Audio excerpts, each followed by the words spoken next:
Welcome back, everybody. We're getting ready for this afternoon's main event racing. Once again, my name is Scott Rain, sitting alongside Pam Hall. And before we get going, let's go down trackside with Miles Hasselquist with Corey Wills. Down here in the pits with Corey Wills, getting everything tuned in. You've been out there doing a little practice. How's it feeling? Yeah, man, it's a brand new build. S3 just finished up the chassis, and we got out there and had to do all the setup on it. Made about 7 adjustments, and pretty close getting there. Track's amazing. It's going to be a good weekend. Yeah, this course is absolutely phenomenal. It really makes it a driver's course, so these small adjustments make a huge thing. So exactly what are you doing? Shocks, doing a little testing and tuning there, or what's going on? Yeah, pretty much all suspension. So the setup that was on it, like I said, it's a brand new build that we did. So we raised the crossovers up some. We took and played with high speed, low speed, and did some tire pressure adjustments. And I think we've about got it money. It's about there. It's getting fast. Yeah, the elevation change here at Mid-America Outdoors is awesome. I mean, the high banks, the jumps, so you have to really fine-tune it for a little bit of everything. Yeah, you definitely do. It's a totally different track, and everyone should experience this track. It's totally different, and it'll test your setup. Absolutely, and just with everything that it has here to offer, it's great to see you out here racing with us. Yeah, we're really excited. I came out here the last 2 times just kind of studying the track and seeing what setups work, and we felt like we got a little grip on what needs to be done, and we're going to test and see if that theory's accurate or not. Well, only one way to find out, so best of luck, and we'll see how it shakes out. Sounds good, man. Thank you. Well, thanks, and we'll send it back up to you guys. Awesome interviews yesterday done by the whole crew here at Mid-America, out talking with the drivers, getting some information on them, seeing if they have any tricks up their sleeve. But we are here for round 2 of the Mid-America Outdoors Side-by-Side Championship Series. We're headed into the main events. It's exciting. We walked over, well, didn't walk, but we went over to get our lineups, and lots of drivers over there getting ready to line up, and they're ready. Oh, we kind of touched on it just briefly this morning, how the difference is between morning's racing and the afternoon, and what happens in that little break. All of a sudden, the intensity amps up like 50%, right. Seriousness 100%. This is the points. This is what the guys are racing for. Big giant purse. So what is it? $375,000 year-end in purse. Total cash payouts over the 8 race series. So don't tell me the guys ain't thinking about that. So right. And our next race is actually going to be here on Memorial Day weekend on May 28th and 29th. And then after that, we will be here on June 18th for round 4. Then July 14th through the 15th of Visions Week, it's round 5. Then we'll go Labor Day weekend, which is actually the anniversary weekend as well here at Mid-America for round 6 of our Side-by-Side Championship Series. October 1st will be round 7, and then the October 29th will be during our Legends of the Fall week, which will be our finals for the year. That will be our final race in round 8. Scary weekend, Halloween, yeah. Super exciting. But on the line right there, you can see that is our Expert Turbo class. We will have 17 cars take off the line, and we have in the number 1 position number 1 was 444 of Mickey Schroeder. And then the number 2, well, we can just go through the lineup here if you would like to, Scott, because we have the numbers here with their first initials. And then so we have the 88 of Christopher Smith. Then we have the 14H, which is, so sorry, guys. 14H is Harley Holland. The 894 of Austin Braden, the 73 of Pablo Jimenez, which he actually took a tumble in the heat race. That car is messed up right now up in the pits. He's not up there. Okay. Making the call. And then the 88 of Christopher Smith, the 47 of Rusty Pipes, the 13 of Jonas Fisher, 31 of Matt Hecker, the 81 of Ian Lean.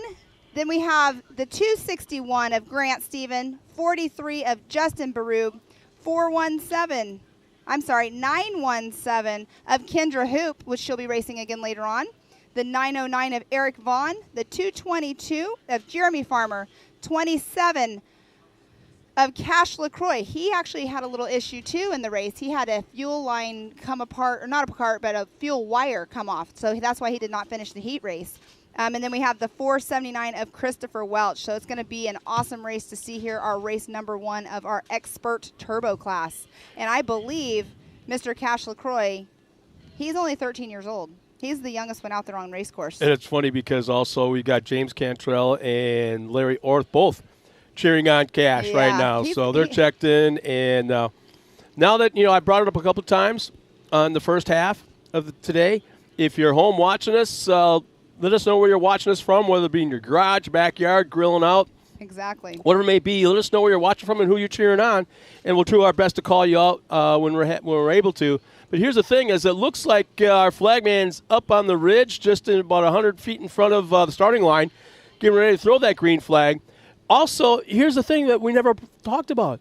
If you're at home watching us or wherever you are, take a picture, hashtag it, throw it on Facebook, throw it on the social medias, and let us know. And we got somebody watching the social medias right now, and you just might see yourself up on our website or our Facebook page or whatever it is. So yeah, make sure you tag at Mid-America Outdoors or hashtag it as well, because if you do at Mid-America Outdoors, that definitely pops up a priority of people that do social media. And so when they see it, they sometimes share those posts and get your name out there and who you're rooting for. We talk about Mid-America Outdoors, and we also talk about Mid-America Off-Road, and it's two separate things. So to cover the whole gamut of this facility, it's Mid-America Outdoors. So hashtag or at Mid-America Outdoors this afternoon, and let us know where you're watching us from, and let us know that you're having a great time, because we sure as heck are in fantastic weather. Great weather. I'm excited that it's not 18 degrees like it has been before. So we are watering the track. You can see the dust that the water truck is actually picking up right now driving.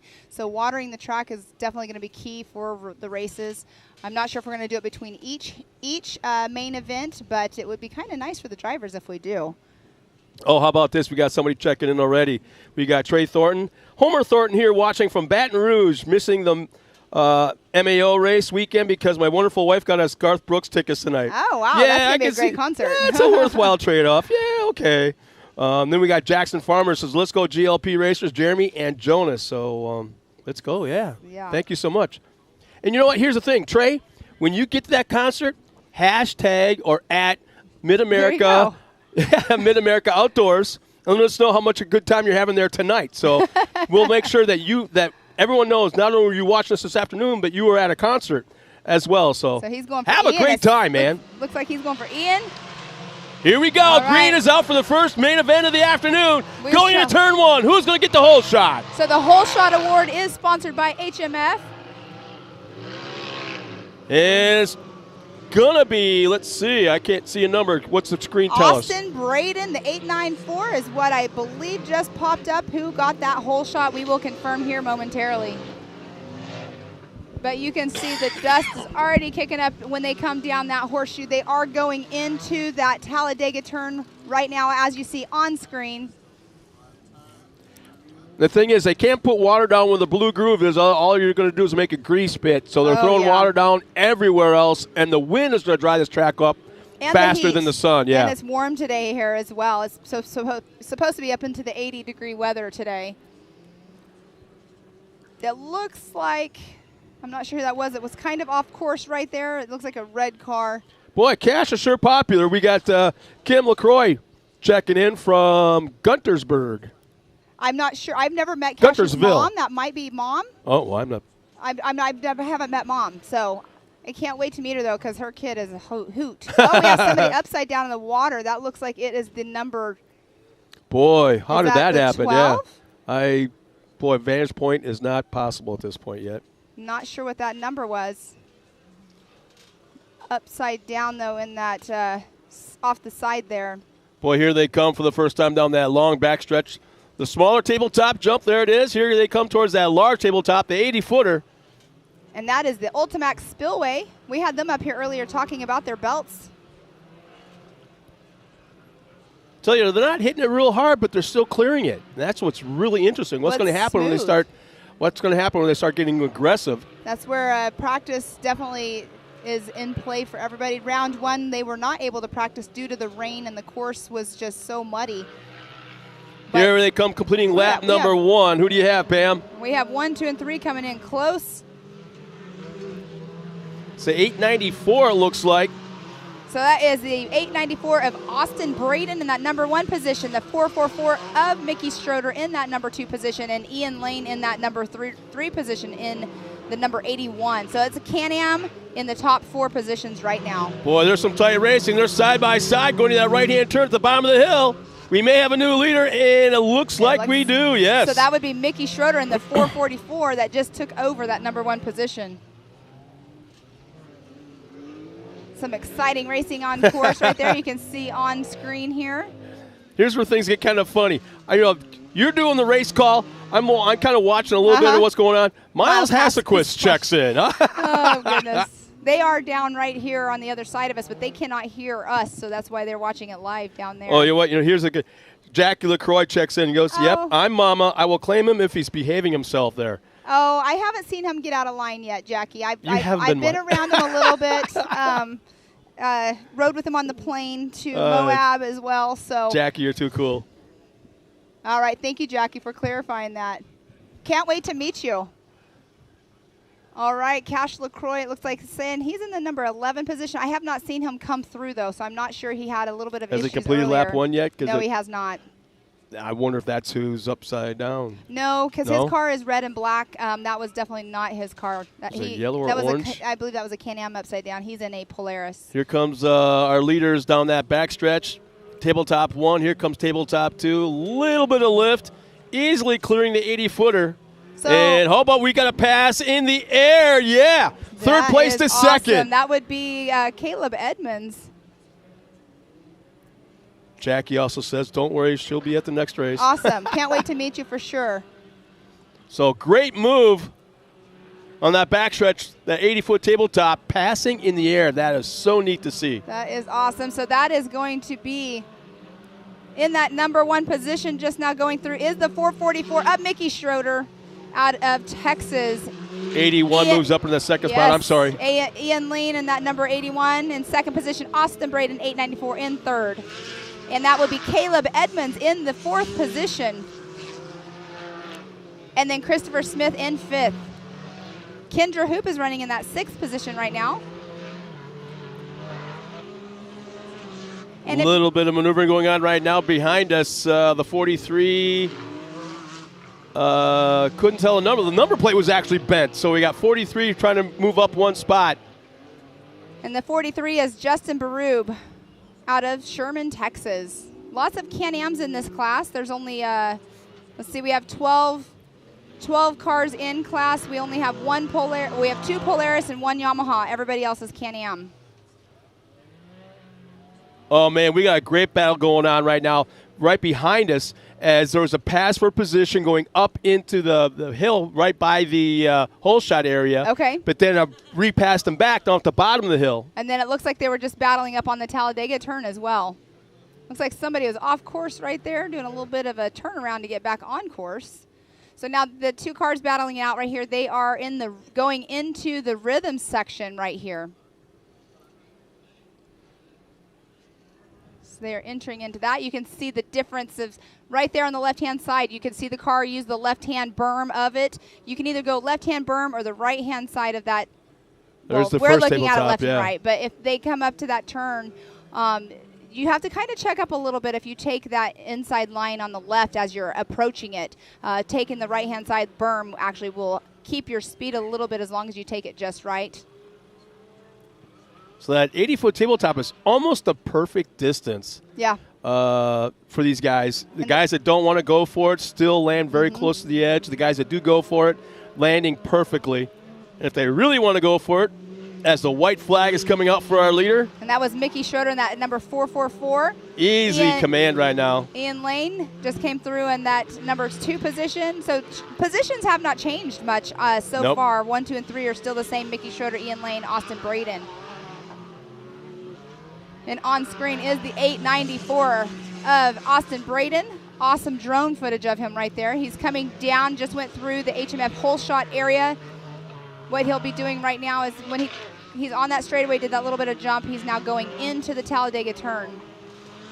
It's a great view right there to see how it shapes out on course, even though this does no justice for the incline that they have. Oh, geez, no kidding. This is one of those deals where you have to be here to witness it, just like drag racing and the burnouts and NASCAR and the speeds, just to see the elevation changes. Exactly. This place. Exactly. And these guys are doing, I believe, for 4 laps. Well, white flag is out right now. Expert So Turbo. this was fast. So, yeah, they're doing 4 laps. And we got a car pulling off the track rather early, the 222 in the Can-Am. 222. That's the car that was upside down earlier. So that is Jeremy Farmer.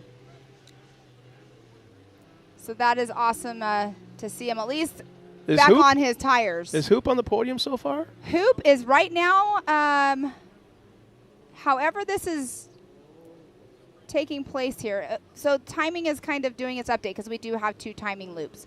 So until they come through and get that checkered flag, it's kind of bouncing around here right now.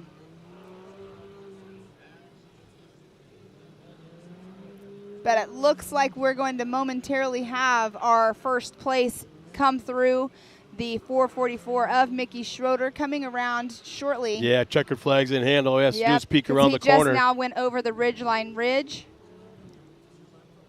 Coming into the checkered flag, and now he just crossed. So awesome job, Mickey Schroeder, in that number 1 position. Our first main event winner of the afternoon, the 444's second across the line will be Ian Lane. Ian Lane in the 81 Can-Am, and real tight third and fourth across the line in the 894 and the 88. The 88 is Caleb Edmonds. And who's the final podium Caleb position? Is your 895. Scooby. Caleb Scooby. Mm-hmm.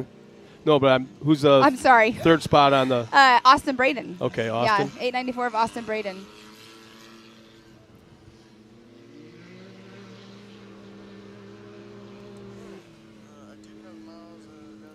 All right, it sounds like we have Miles down there ready to do a interview. So down to you, Miles. So Mickey Schroeder, you're taking your gloves off right now. It looks like you're in that top spot for your race. It was a great race. There was a couple passes in the air, lots of action all over this Mid-America Outdoors race course. The elevation change here is absolutely amazing. They were talking about the course when you guys were out there racing. Just a great day by everybody out there. How are you feeling right now? Yeah, just like that. I mean, this course is, like no other. It's always awesome. Little wet just from watering to keep the dust down, but other than that being slick, I mean, this place never disappoints. Yeah. So, what was it? How good was that pass to get you up front? I just knew. I mean, being right behind him with eating mud and only had so many tear-offs that I had to make that move pretty quick and get in front of him, or I was going to have to hang back one or the other to be able to see. Yeah, like you were talking about the mud. It's for the dust, obviously, but yeah, the tear-offs, you looks like you ran out of those, but you had enough to get you here. So, again, congratulations for that top spot. I appreciate it, man. Thank you guys so much. Well, another great race. This is just our first main event. We still have racing all afternoon, so be sure to stay tuned in, and we're going to throw it back up to the booth. Thanks a lot, Miles. And once again, congratulations. Our top 3 finishers all on the podium. Nice job. Great first race, and you know what? We already got our next race at the line, so let's hit that lineup. All right, our next race on the line is the Amateur Turbo. So it looks like we are going to have 14 cars go off the line. Actually, not 14, because I know my son's not racing, so we'll have 13. So we have the 613 of Jacob Mangus, the 82 of Justin Moore, the 39 of Sean Murphy, 56 of Jason Nichols, 41 of Lee Knowles, the 57 of John Calagrew, 99 of Jason Jones, the 6 of Morgan Vanover, 314 of Katie Thomas, the 369 of Andrew Allison, the 447 of Cooper Stewart, the 321 Hank Hall will not be taking the start line. Then we have the 93 of Carl Arknow and the 24 of Zach Vector. So we have 13 cars for sure taking off the line. It's going to be an exciting race. This is a great race. The amateurs, some younger kids out here racing in this class for the most part, learning so they can move up to that expert class and then the pro. They're all looking towards that future. Yes, and they again, are. as I look at our screen here, Larry Orth has checked in, cheering on the LaCroix family. Andrew Leon says hi. Larry Orth says head up, Cash, great job. Also, Amanda Mulligan has checked in twice. Let's go Moore and let's go Papa Lee. So Papa Lee has to be Mr. Lee Knowles. Yeah. And Moore, Justin Moore. It's awesome. So thanks for chiming in and cheering on your favorite racers. There's your a family great shot members. of camera shot from one of our drones of the starting line. Brand new structure that they're not quite finished with yet, and I'm sure it will be by Memorial Day weekend. Again, that is our next race here with the side-by-side Off-Road Nationals. As we get ready to go, Memorial Day, that's going to be fun. I have a funny feeling that Jason and Brad got something up their sleeve with that Memorial Day theme. I have a funny feeling something's going to be going on. Well, you know, it's only growing here at the park, everything. And they are off the line. So earlier, we didn't mention this, but let's see who actually is going to get that hole shot first off. Into the corner is going to be pretty much, unless they come out, oh, man, Blue Groove Weapon. So close. Just across the line, tire to tire. Sean Murphy in that number 39 out of Claremore, Oklahoma. Super, super close. It wasn't so much going up the hill, but going into that tight left-hander, they're kind of bumping and burping around, and I think that Blue Groove played into. On the screen, there were some people bicycling going into that right-hand turn before Talladega. Lots of dust going on up on the Talladega turn, but at least there is a slight breeze where we can definitely thank Mother Nature for because we want a little bit of a breeze to get that dust out. Well, I got a question for you. I've got Sherry Hunt asking, why is not Hank out there on the course? Well, unfortunate. The knuckle that's attaching the drive line of the Polaris that he's driving, it broke. Yeah, the drive shaft, it broke. And didn't have a spare part because this car was actually raced last weekend by Colin Truitt in Rush, Kentucky. And that happened out there. They changed it out there. And it's a lot of work to get that thing changed out when there's, not enough manpower here to get that done. So everyone's been working hard, but that would be why he's not on race course. But that little jump that you were just watching on screen there is the part that I was talking about. You can take the left-hand side, and you have to kind of check up to get over it because it goes in directly into a left, or you can stay on the right-hand side and use the berm to make you go into that left-hand lane. I'm telling you, Pam, right now, watching these cars hit that the 80-foot tabletop, you could tell it's a straight shot. It's level going up to it, so you could tell who's got the shock setups and who's got it working. Just by the way they fly through the air. Yeah, so they have the two tabletops. The first one's, like I was saying earlier, is a little more smooth, and that second one. Wow, nice run for our top three right here as they cross the line. We got past for the lead right at the line. Start. So 6:13 will retake the lead. So actually, will be the first time up front. Yeah, because Sean Murphy had it. So Jacob Mangus in the 613 in that number one position, as we just now saw him pass right going through the start-finish line. Man, that was a nice move, and it was on the outside. He came all the way around the outside of that final corner right before the finish line and made the pass as they crossed the arch. What's really cool is on screen, you can see them when they're doing the horseshoe, and then they're going into the Talladega right now. That will be Jacob Mangus in that number one position going into the Talladega turn. That one they can take a lot faster. It's not as flat as that first horseshoe turn that they do right off the start. So we have in that number one position, Jacob Mangus, the 613. Then we have the 39 of Sean Murphy in that number two position. Lee Knowles is in the number 41 in that third position. Fourth position, the 57 of John Calagrew. In that fifth position is the 82 of Justin Moore. That is our top five right now. They're right now on screen. They are exiting the rhythm section. Yep, the long straightaway going into the back section. Going up to the top of the hill, coming down, you'll see they kind of burp just for a second right there. And then they're doing the creek crossing right there. So Cooper Stewart and that number. So right here, this turn that Andrew Allison. No, I'm sorry, Jacob Mangus is coming into. You can see how he took that left-hand side. They have to check up for it. Later on in the race, just watch what happens with the drivers. Or you where the moisture is. Whoa! Our leader.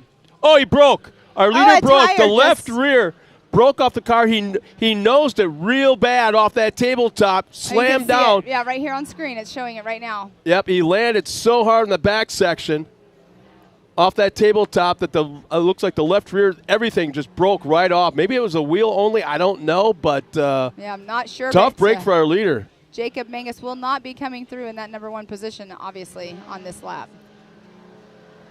We do not have hot pits here as well. That's one thing that some short course races, they do have hot pits. He does not. We do not have that here. So that will be Lee Knowles, the number 41, now in that number 1 position.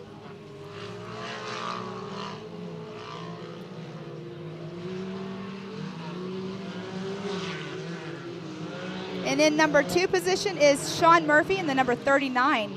I believe that was 57 that's moved up to that 3rd spot. Oh, yes, it is. John Calagru is in that number 30 position, the number 57. He's out of Ohio. He is running a Can-Am. So right now the top 3 are Can-Ams. We only have 1 Polaris in this class. And Justin Moore is running it. He's in 4th position right now. And why do you think that is? I don't know. I mean,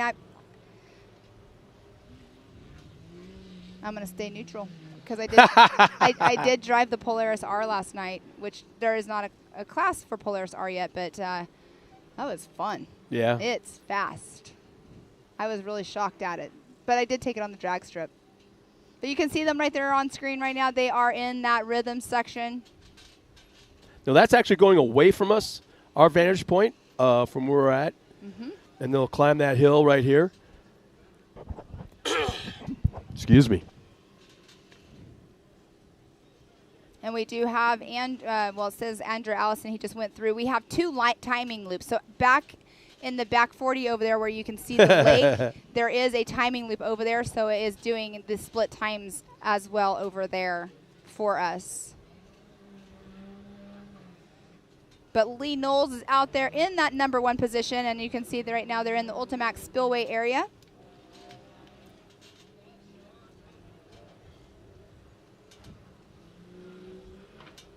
So it is showing what position they're at on screen, but you can watch the live timing as well.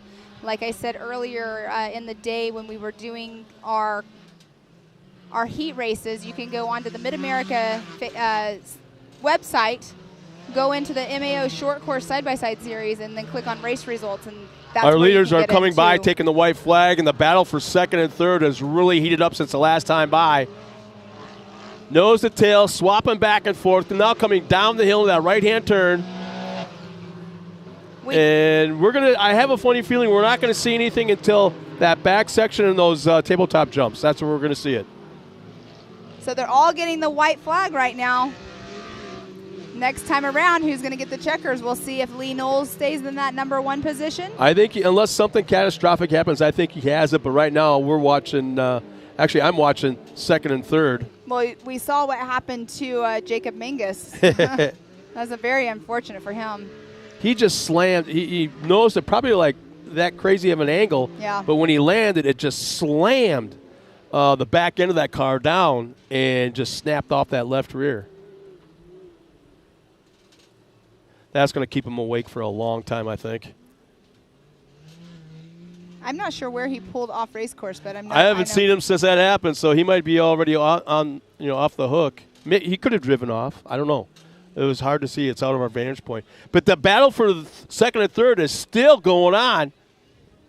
Here they come into that back section. Here comes our leader down that long straightaway. 2nd and 3rd right behind, probably about 2 seconds. But here they come. One final shot. Down that long straightaway, up over the first tabletop. What happened there? Somebody did a little spin out at the bottom of there. That's our 3rd place car. That's our 3rd place car. That spun out? Yeah. That would be not Lee Knowles. That was John Calagru was in 3rd position earlier. Because the checkered flag's in hand. First came around that corner cleanly. They 2nd and 3rd went up the hill, did that left-hand turn, disappeared out of my sight, and only 1 car came out. Yeah, I saw it on screen here. I was watching So here comes our winner, checkered flag at the line. That will be Mr. Lee Knowles in that number 41. Here's 2nd place across the line. Sean Murphy, the number 39. Can-Am.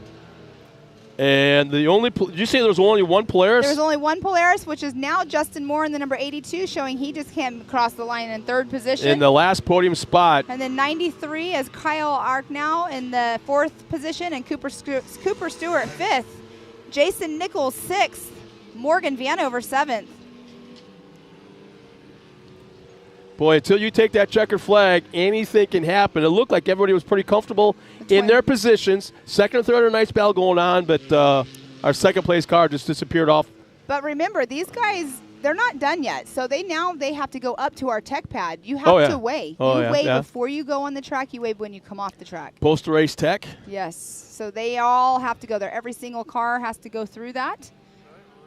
And sounds like Miles is sitting over there right now with Mr. Lee Knowles in that number 1 position. So let's hear what you have to say, Miles. So we're down here with Lee Knowles, fresh off the track, wiping a little bit of dust off your face. That was one heck of a battle, wasn't it? It was. It was a heck of a ride. Heck of a ride. So there was passing in the air, there was passing on the ground. I mean, this is what it's all about for some awesome short course racing. Good, clean driving out there. Those guys are awesome. There could have been a couple of times we could have taken each other out, but we both have respect for each other and taking it easy and taking our path when we can get it. Absolutely. It was a lot of fun to watch, so thank you for putting on a great show. And to be in that top spot, you just have to be really proud of yourself. Yeah, I can't say anything more than Super ATV, Mid-America Outdoors, Raceline Wheels, Maxxis Tires, all of them. I couldn't do it without them. Love them all. Thank y'all. And you said Mid-America Outdoors. You're one of their ambassadors, correct?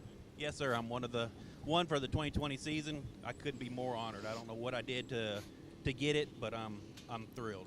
And you're on top of the box, so you're looking good. Yes, sir. Thank you. Well, Lee Knowles, congratulations, top spot. Have a good one, buddy. All right, thank y'all. So we'll send it back up to the booth.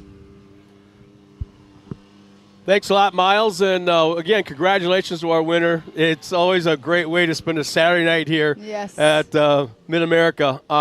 We got some important people to talk about real quick before our next race. Who do you have, Pam? So the people that support the park and support this series, we have Nitto Tires. We have MRT Tires, 360 wraps, which you'll see everything here that is wrapped by 360. A lot of the race cars are also wrapped by 360. Raceline Wheels, Ultimax Belts, Gates, Maxxis, Super ATV, the Oklahoma Ford dealers, Hammer Mill Metals, and HMF they are sponsoring our Whole Shot. So you get a Whole Shot award from HMF if you get that Whole Shot. So it's super cool. And then in all of the class, or the Expert NA class, the Raceline is sponsoring free set of wheels to the winner. Oh, they're doing that again? Yes. Wow. Yes, I was informed that it was every race. And they're not cheap. So that's like buying a truck tire. I like or a truck Raceline wheel, wheels. I mean. Yeah. Yeah. So we great companies that are backing the series, backing the park. You can come here.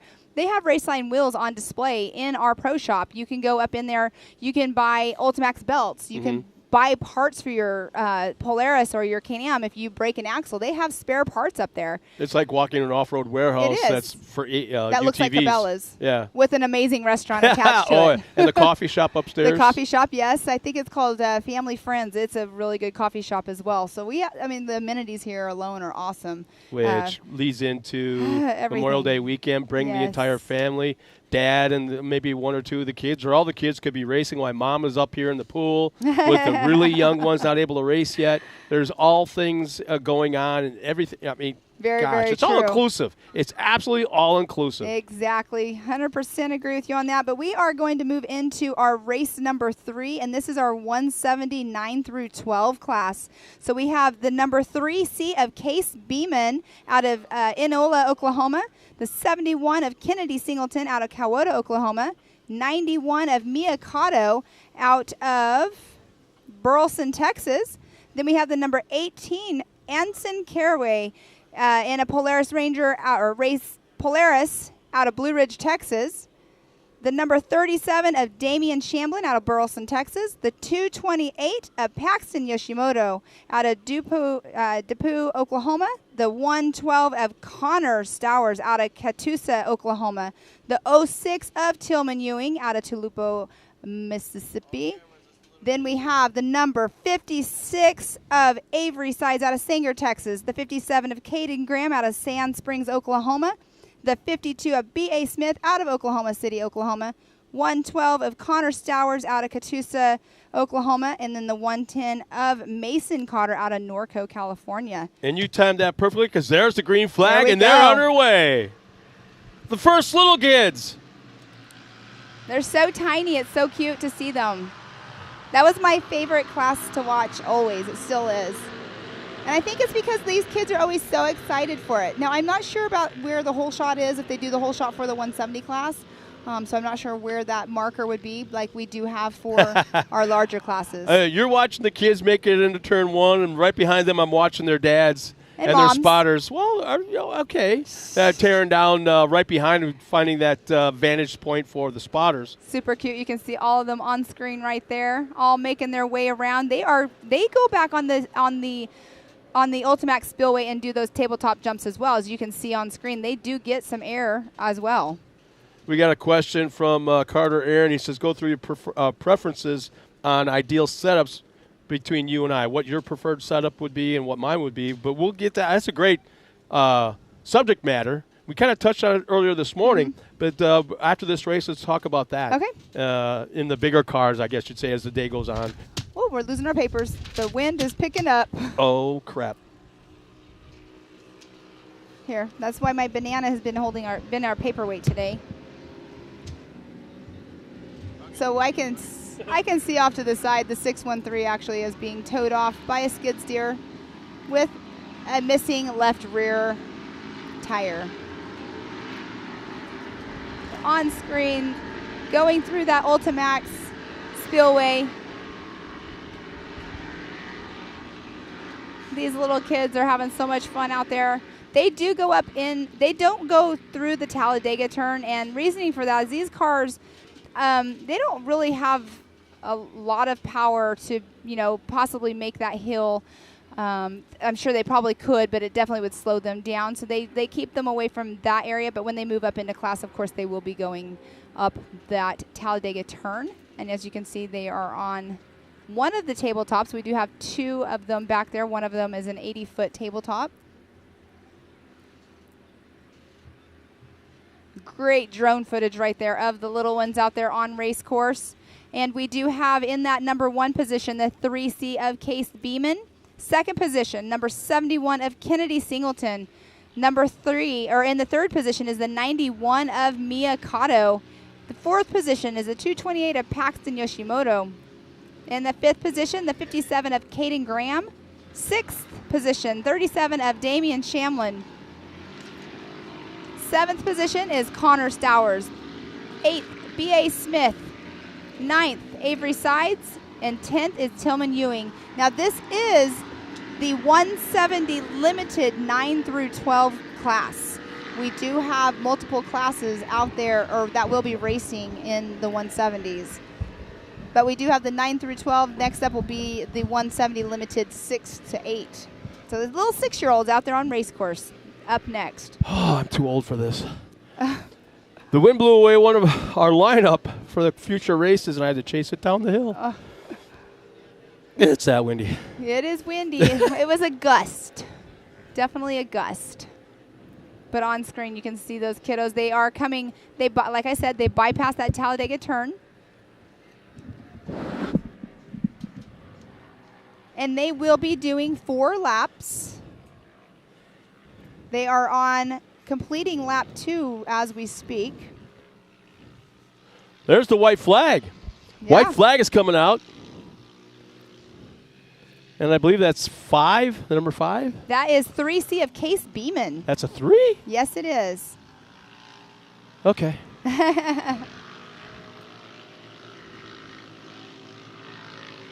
And from third on back, it's a pretty tight race going on right now between 5 cars for that last podium spot. And currently in third, scrubbed off a lot of speed in that last turn right past the finish line. So that just bunched them up a little bit more. So in that third position that you're talking about is the 57 of Caden Graham. Hey, everybody, check this out. Lauren Healy's watching us. Oh, it's cool seeing you, man. Thanks for checking in. He is... he was pit crew last weekend for really? Von Gittin. I called him a crew chief. I don't know if he was really the crew chief. Oh. They're at Jeep Beach. Oh, really? Yes. Him and his family are out there. At Jeep Beach? He's just hanging out. He's... No, they have their Broncos down there. Yeah, but how's that song go? Something, something, something, butt in the sand? Oh, I have no. Yeah. Toes in the water? There you go. Toes in the water, butt in the sand. Let's see, race. There you go. But thanks for tuning in, Lauren. Hoping you're having a great time down there in South Florida. Looking forward to seeing you again. And the checker flag is out, and there's our winner. All right, so our number 1 is the 3C of Case Beeman. Number 71 of Kennedy Singleton in that number 2 position. She had that 360 wrap on her pink car. Well, before we go trackside, Paxton Yoshimoto in that number 3 position. Man, they came by super close in class just now. So we have 3rd position, the 228 of Paxton Yoshimoto. The 4th position, number 37 of Damian Shamblin. 5th, the number 91 of Miyakato. In 6th position, the 56 of Avery Sides. 7th position, the number 52 of B.A. Smith. In that 8th position is Tillman Ewing. And Tillman's sister will be coming up racing here shortly herself. Who's the 06? Who's the 06 out there? That's Tillman Ewing. Tillman Ewing, he was coming up the hill off the track, zigzagging on the steering wheel, aiming for Miles. And then as he drove past Miles, gave him the thumbs up. So, yeah. So let's go trackside to Tiffany Stone, who's got our winner. Tiffany, coming to you in 3, 2, 1. Well, nice job for you, Case. How are you feeling today? Well, I know that you've taken that top spot. You had a lot of clean air. It was a wonderful race for you. There's got to be a bunch of people that you'd like to thank. Who'd you like to thank today? UTV thing. Well, how are you feeling overall? This is the 2nd race, taken 1. So in one word, buddy, how are you feeling? Awesome. Well, you guys heard it here. Case is feeling awesome. Case, I'm going to let you go celebrate. Back up to you guys. Thanks, Tiffany. Now we are on to our next 170 limited class, the 6 through 8 age group. The teeny tiny ones, and that's one of them I was talking with this morning at breakfast and making sure he's getting his fuel. His mom and dad were sitting there with him. He was actually having some carbs, which is good to have before a race. But we do have the number 63 of Code St. Peter. He is out of Whitney, Texas. Then we have the number 21 of Tanner Thompson, who was up here speaking with us earlier. The 47Y of Maggie Flores out of Houston, Texas. The number 11 of Luke Anderson out of Claremore, Oklahoma. The 356 of Camden Ledbetter out of Oolaga, Oklahoma. I'm sure I pronounced that wrong. I apologize. The 135 of Bentley Fagan out of Skikatuk. I can't remember. He came to me last night and told me how to pronounce that. Oklahoma. Then we have the number 7 of Jace Bezecki out of Collinsville, Oklahoma. The 111 of Easton Helms. We actually had an interview with Easton yesterday also. And then the number 98 of Blaine Singleton, the 22 of Caden Vanover. So they are all lined up. They're making sure they're all good to go, and then we'll be taking that green flag here shortly. Looks like there'll be 2 rows starting with 1 car in the back row. Well, and they all start at one time. One time. There's no waves, yeah. No waves. Definitely not. Our flagman is up on the ridge just in front of the start line. And let's see. He's getting their attention right now. I think it was flag is down. Skiatook, Oklahoma. Skiatook. Flag is up. We're underway. Races on the track. And just remember, guys, watching from home, if you don't know about this class, they are the 6 to 8-year-olds out there on race course. Boy, the top 2 cars are still side by side. They made contact in the air right when they landed. Still able to continue on, but we have got, I want to say, is it the 21 or 71? I'm not.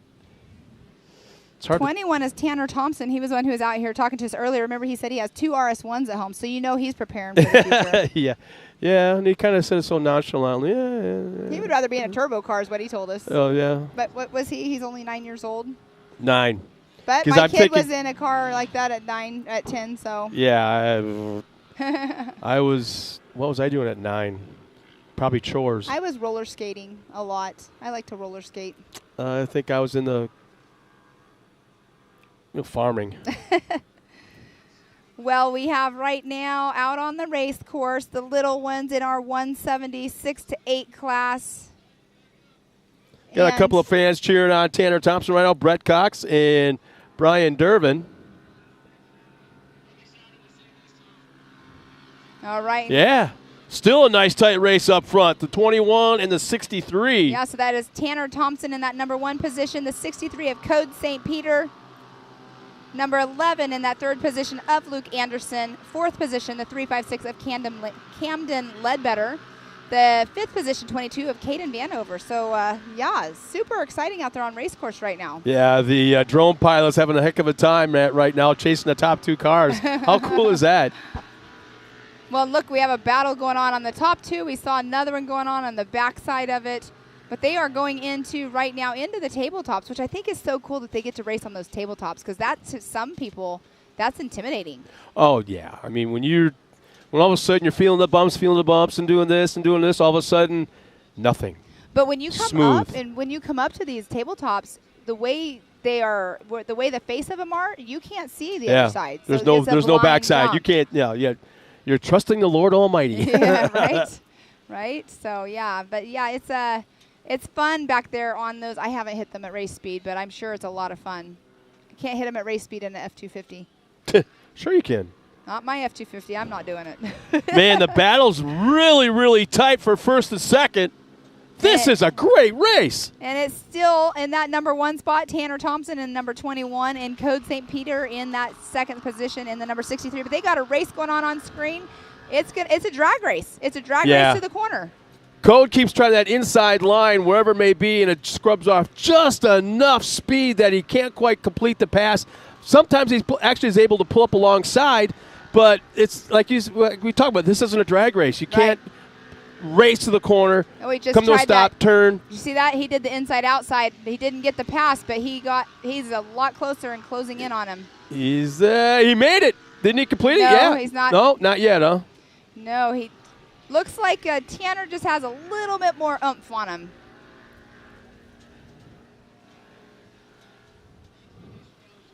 But he keeps picking it up. It's just, sometimes what do? You sit there and you wait for the person in front of you to make that mistake. Yeah. And sometimes you're just fast enough to catch him, but not fast enough, that extra mile or two. Exactly. An hour. And he just went up over that race line ridge. It's coming down into the start-finish line now. White flag is out. Here they come one more time around. Oh, you were correct. Yeah, I thought. Oh, wait, no. Code came back and got it. But, yeah, Tanner did take that position for a little bit.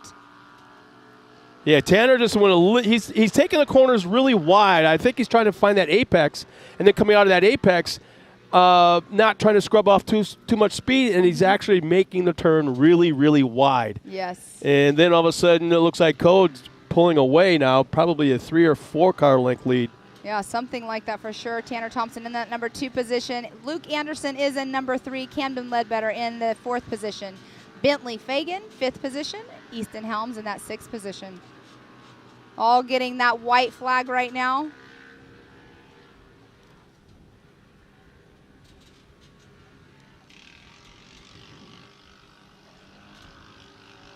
I think the hardest corner for these kids is this one right here down below us, that the final turn right after the finish line. That's where they're scrubbing off a ton of speed. Some kids have really got it figured out, and others are just like going in a turn, stop, turn, and it just scrubs off a ton of speed. Last weekend, when they were when they were racing, it was kind of the same thing. They were having some issues, but yeah, look at that. Code will take the win. Tanner comes across the line in 2nd. Nice little entertaining, fun race to watch. It is, and we're not even done with the kiddos. See, they have to keep their speed coming up that hill right there. You talked to Code, was it last night in the pits, and then this morning or just a little bit ago before the break. Yes. Talked to Tanner. And Tanner is one of the Mid-America Outdoors ambassadors.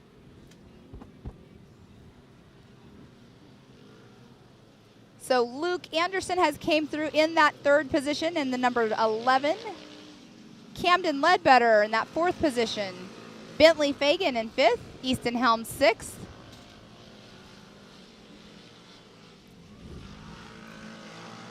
Let's see who gets... so we had 10 cars. It looks like Jace Buzeski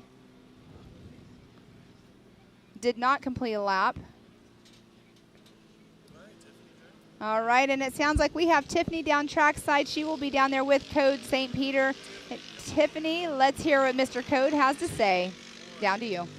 Code, a big congratulations to you. You just dominated out there, but you did have a little bit of a battle back and forth with you and Tanner. Walk me through what it was like through your eyes. Well, at the last corner of that tabletop from the finish. I had to go off track to pass him. And talking about that, how did that make you feel knowing that you were going to get the win right here for round 2? Happy. Happy. Well, I know you've got to thank a lot of people for being here, and your dad's right behind me, and he's got to be one of them. But who else would you like to thank? My mom and dad and Red for keeping my cars running in.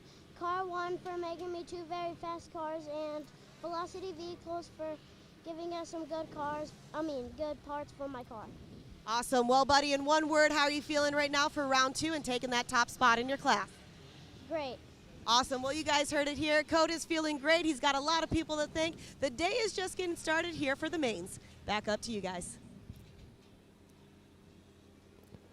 Well, thanks a lot, Tiffany. And I swear, you and I are having a great time up here, but I think Tiffany's having a little bit more fun than we are. She's getting that emotion when they come off the track, and it's really fun to see, especially the kids. He said he's just feeling great, but he's feeling better than great. Oh, yeah. That's just the first thing that came to his mind.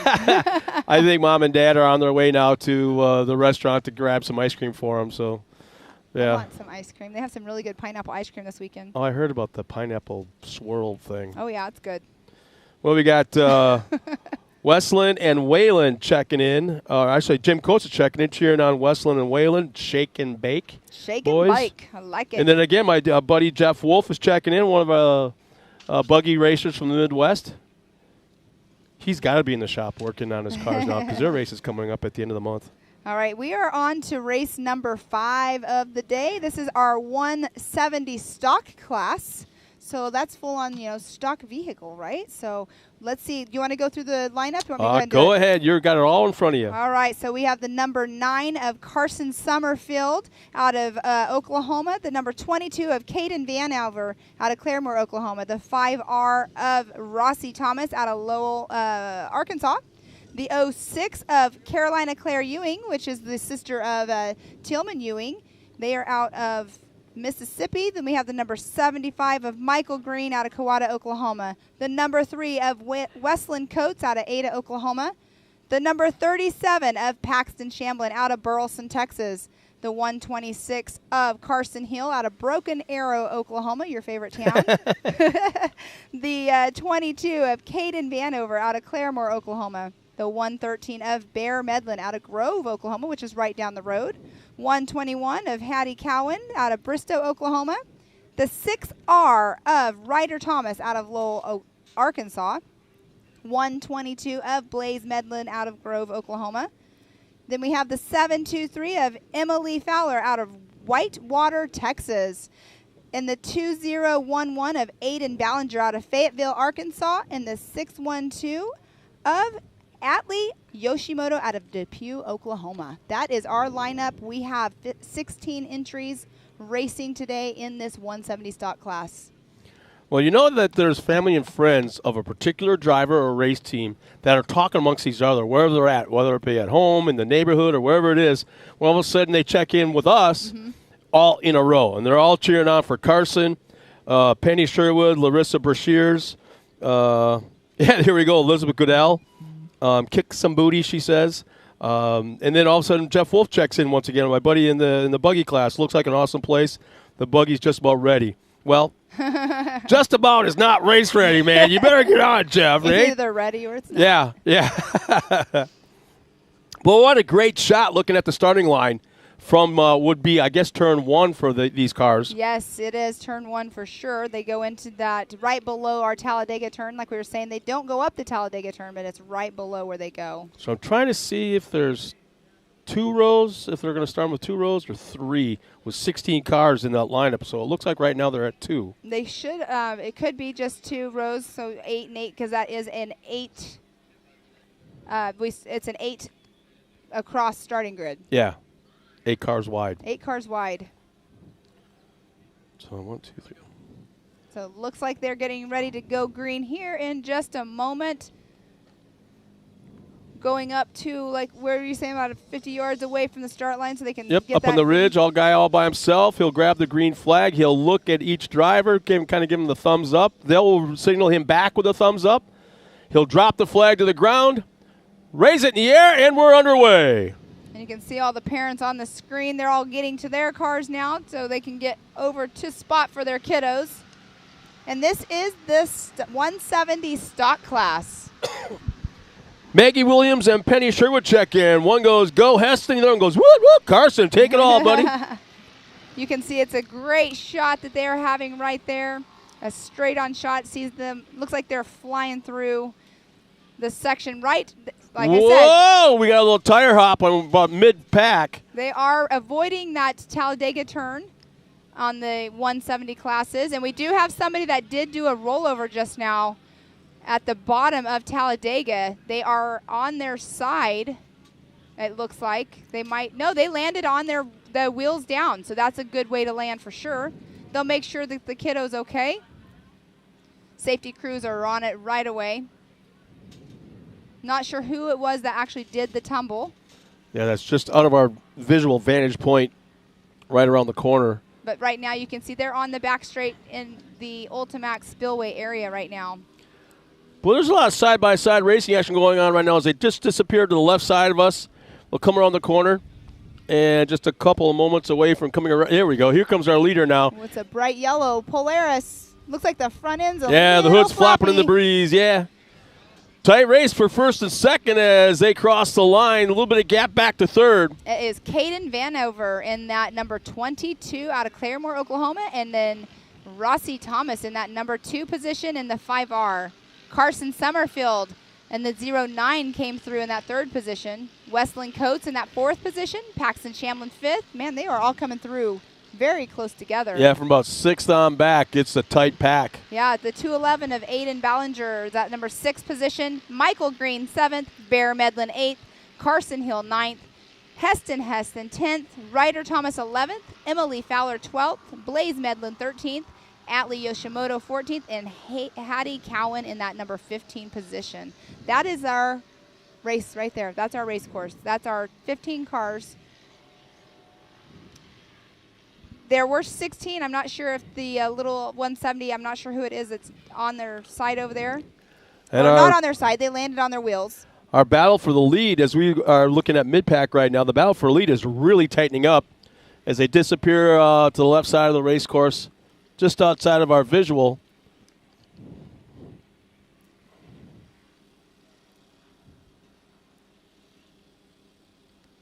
Yeah, it's always a little scary for the kids if they've never taken a tumble before. So I saw somebody running that way. It's probably Dad running over there.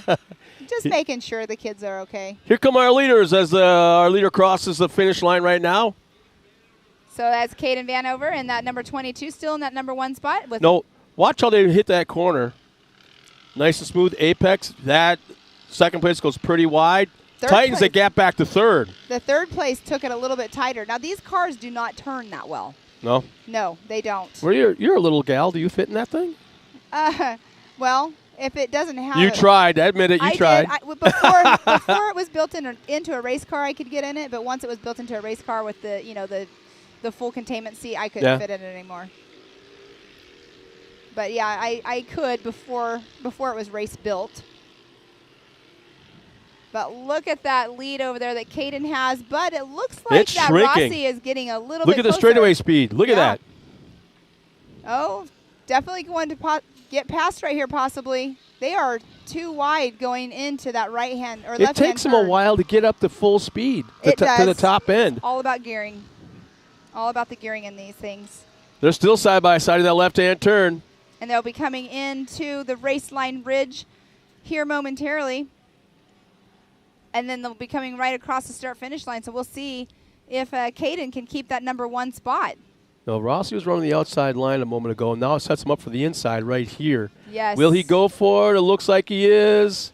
Oh, they very, are very so tight. Close. White flag is coming up. He's pushing the issue, no doubt about it. And it looks like we got a brand new leader. Looks like Rossi Thomas has taken that number 1 spot in the 5R. That was a very nice move. Whether that was intentional or not, I don't know. It don't matter because he's got the lead. Oh, and he goes wide. Coming out of that last turn past the finish line, he goes way wide and loses the lead. That's what I'm saying. These things do not turn very well, and it's hard sometimes to turn these things. As we saw last weekend in the 170 race we had, it was so tight that the cars had to back up because they kept going into a tire because it was a U-turn. Well, Ken, is it just the fact that they don't have a lot of steering radius, or is it that they run a little like a rack unit? No. No? Nope. Oh, check this out, the lead. Yeah, Rossi has retaken the lead on the backstretch. That tells me, A, Rossi's quick, but there's a problem with the yellow car. Something's going on because I don't think it's 100%. Caden was definitely had a nice lead and then kind of let up last lap, so now Rossi has that lead right now. Oh, look at that little bounce right there. Oh, man, this is going to be tight. And now Caden has taken over just by a half a car length, and they're in that. See, they're going back and forth. Here's the final turn right here, final turn. It looks like Rossi has a little bit more. He goes wide. Oh, no. Here comes Caden the inside. It's a drag race across the line. Oh, man. Oh, don't say it. Don't call it. Don't call it. Who do you think? Well, you're already looking at it. I have timing in front of me. Yeah, you weren't supposed to be looking. Caden took the win. What's the gap? 0.092. Wow, 9 1/1000ths of a second. I'm sorry, 9 100ths of a second. Are you kidding me? That was such a close finish. I mean, that's like, we'll see if that's the best finish of the day. Wow. How many passes on that last lap? At least 3. 3? At least 3.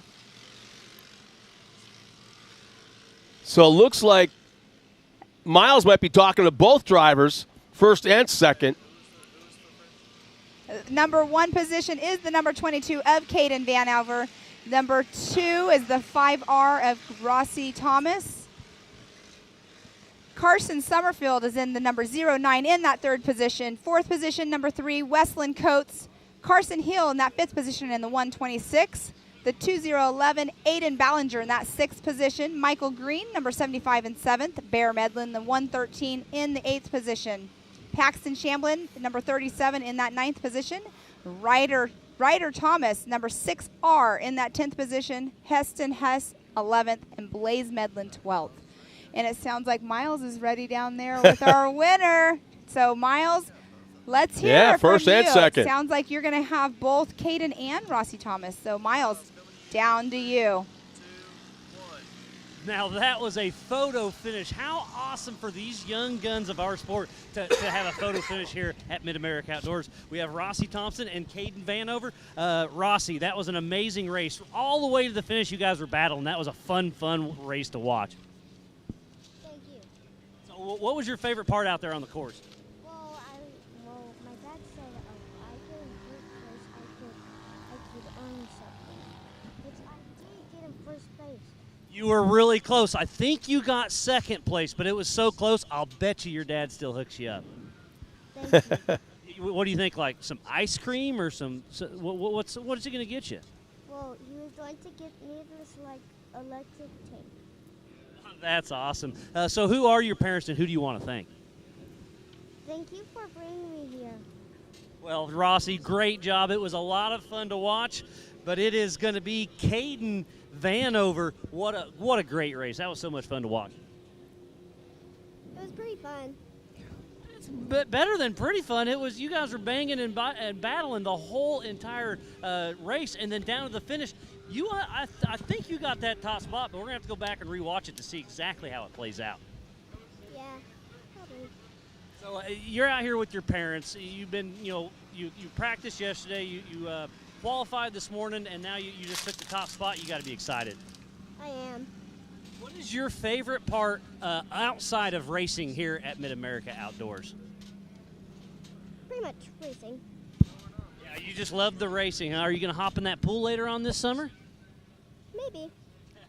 Well, all in good fun. These two young guns of the sport gave us something to watch, so it was just great. So great job to both of you. It was a lot of fun. Thanks for that. And now get back down there and we'll watch some more racing. So we'll send it back up to you guys. Thanks a lot, Miles, and congratulations to those boys right now. Coming up next will be the 170s as they're at the line ready to go. So I'll turn it over to Pam, and the green flag is out. We're underway. Wow, that was fast. Yes, it was for sure. We're getting these races on the way. We do have Code St. Peter out there in the number 63 with 36 of Riley Jones. 57 of Caden Graham. The number 3 of Waylon Coates. 71 of Kennedy Singleton. 88 of Cameron Gaines. The 56 of Avery Sides. 14 of Savannah Buzeski. 52 of B.A. Smith, which, I mean, these kids are double racing right now. The 538 of Briley Lutz. 21, Tanner Thompson. 47, Y, Maggie Flores. The 110 of Mason Cotter, and the 112 of Wyatt Cotter. Who do they think they are running 2 classes? Hey. Yeah, what, Carl Renazetter or what? Seat time is seat time.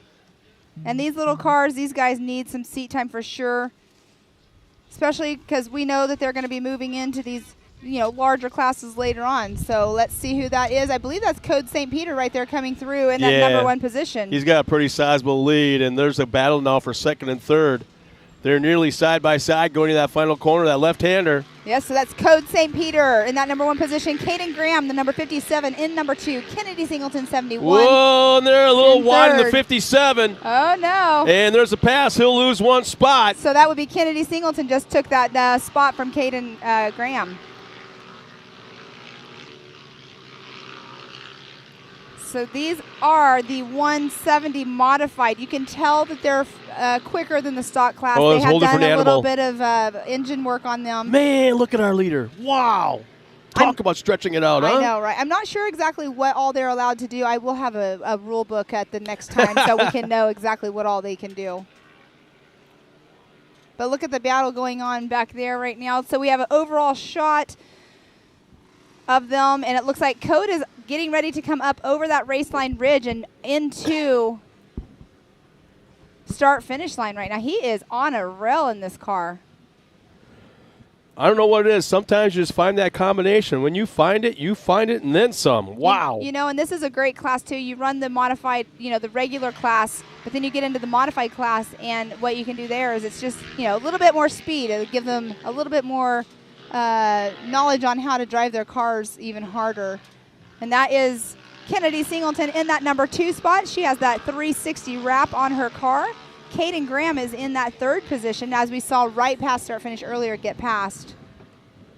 Cameron Gaines in 4th, Tanner Thompson 5th, Savannah Buzeski in 6th, Waylon Coates 7th. We talk about what they can do to these cars to make them faster and things like that. Well, I've listened to Code last time by, and he's driving his car around the corner right here down below us, way different than everybody else. He is able to just come into the turn. He burps the throttle just a tick, which helps that car rotate, and then he's actually doing what we didn't think they could do. He's drag racing down to the next turn. Well, this is modified, that's why. Yeah, listen to him. You listen to him next time he comes by. He's way right different. Now. He's getting the white flag already. Look how quick this race went by. And the gearing sounds perfect. Way high in the RPMs. And that right there, you talking about him doing that in the corner, you know what that is? That's seat time. That's seat time, that's practice, that's getting back on the throttle. And I used to know him real well. I haven't talked to him since he started his rookie season in NASCAR. But Jimmy Johnson told me one time, brake early, accelerate early. And boy, if you brake earlier than you think you have to. Right. And boy, by the time it doesn't seem like it works, but by the time you get to the next turn, holy smokes, that added speed you got. Exactly. But brake early, accelerate early. Which makes sense. It makes 100% sense. So Kennedy Singleton in that number 2 spot, I was just looking as we were talking at her car. Her car is a little bit wider, so that will give her an advantage of being able to not lift as much in these corners, being that wider stance on her car. But our leader should be coming around the corner any minute now. Actually, any second, as fast as he is. He's more than likely in that race line ridge area. There we go. Getting that checkered flag is the number 63 of Code St. Peter. Nice job by that young guy. Holy smokes. He's stoked right now. And second finally comes into sight right now. And will cross the line all by herself. Miss Kennedy Singleton out of Cowata, Oklahoma. 17.983 seconds behind Code. And they all have to go directly to post-tech as soon as they get done off track. So right now we have Code St. Peter in that number 1 position, Kennedy Singleton number 2, Caden Graham in the number 57 in that 3rd position, Cameron Gaines in the number 88 just took 4th position, Waylon Coates number 3 in 5th, Savannah Buzeski in that number 6 position, and it sounds like we have Miles down there with Mr. Code St. Peter right now. So down to you, Miles. Down here with Code St. Peter's winning once again this afternoon. You are on a roll, young man. Yeah. Are you having so much fun? I can see that smile underneath that helmet. It says you can't get any bigger than that. Yeah, I'm having very fun. So I saw you talking with your dad earlier. How excited is he out here watching you have fun? Very happy. So you walked away with this race pretty early on and just ran a flawless race. What was your game plan? I don't have one.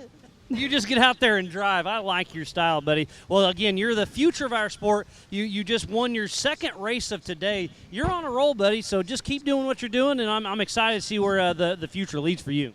Yeah. So who do you want to thank for getting you out here top of the spot? My mom and dad and Red for keeping my cars running in.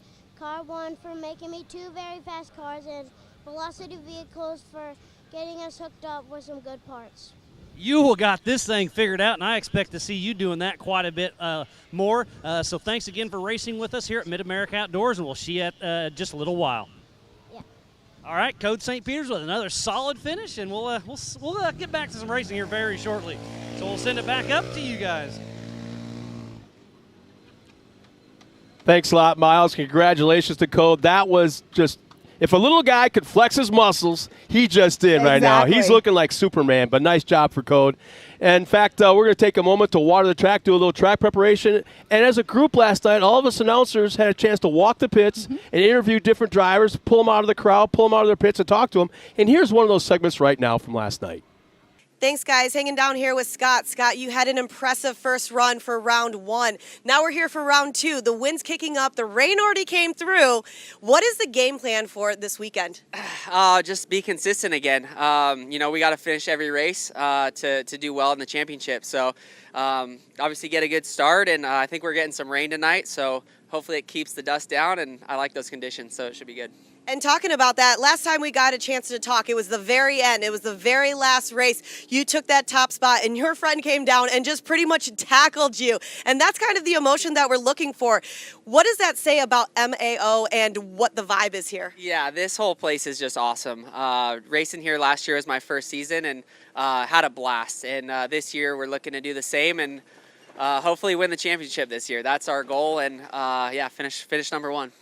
All right, Scott. Well, we know about you and being so professional on 2 wheels, and you and I were chatting that 4 wheels is a little bit different for you. This is something that you just keep pushing and pushing. What is the biggest thing that you've learned so far about being in this side-by-side? There's so many parts to this car, so it's not, it's like 4 dirt bikes put together. So keeping the car together has been my main thing. You can't overdrive these things where you got to be pretty consistent and not do anything crazy and not bash into guys either. So it's you got to try to pick and choose where to go for it and when to just settle back for a minute. But I'm having a blast. It's super fun. All right, well, best of luck to you, Scott. And like Scott said, it's pretty much like 4 dirt bikes all wrapped into one, and that's exactly what we're going to do this weekend. Back up to you guys. Down here with Kyler Holcomb. It looks like you're doing a little tweaks on the car. What's going on? Yeah, we're making sure the engine's not about to blow up. We had to do a complete engine swap all weekend. We spent probably 40 hours working on the car, swapping the engine. We got a car from my cousins, and the radiator's new, the oil tank's new, the engine's new, the shocks are brand new. So everything was toast last weekend. But So you're doing all this work to get ready. You're just kind of doing a little final tuning to make sure everything's good with the car? yeah, it actually ran really good in practice. Some new shocks, and my old shocks, I actually tuned them myself, so they weren't too good. So this is the first time we've had professional shocks on the car, and it's a it's a world of difference. So Yeah, I mean, setup on short course is a huge deal because it's a driver's class. So some of the other terrains we race in other sports is, you know, the car can actually soak up a lot of stuff, but in short course it's tight and technical. exactly. I think my old suspension was I think it was too stiff. I was getting beat up.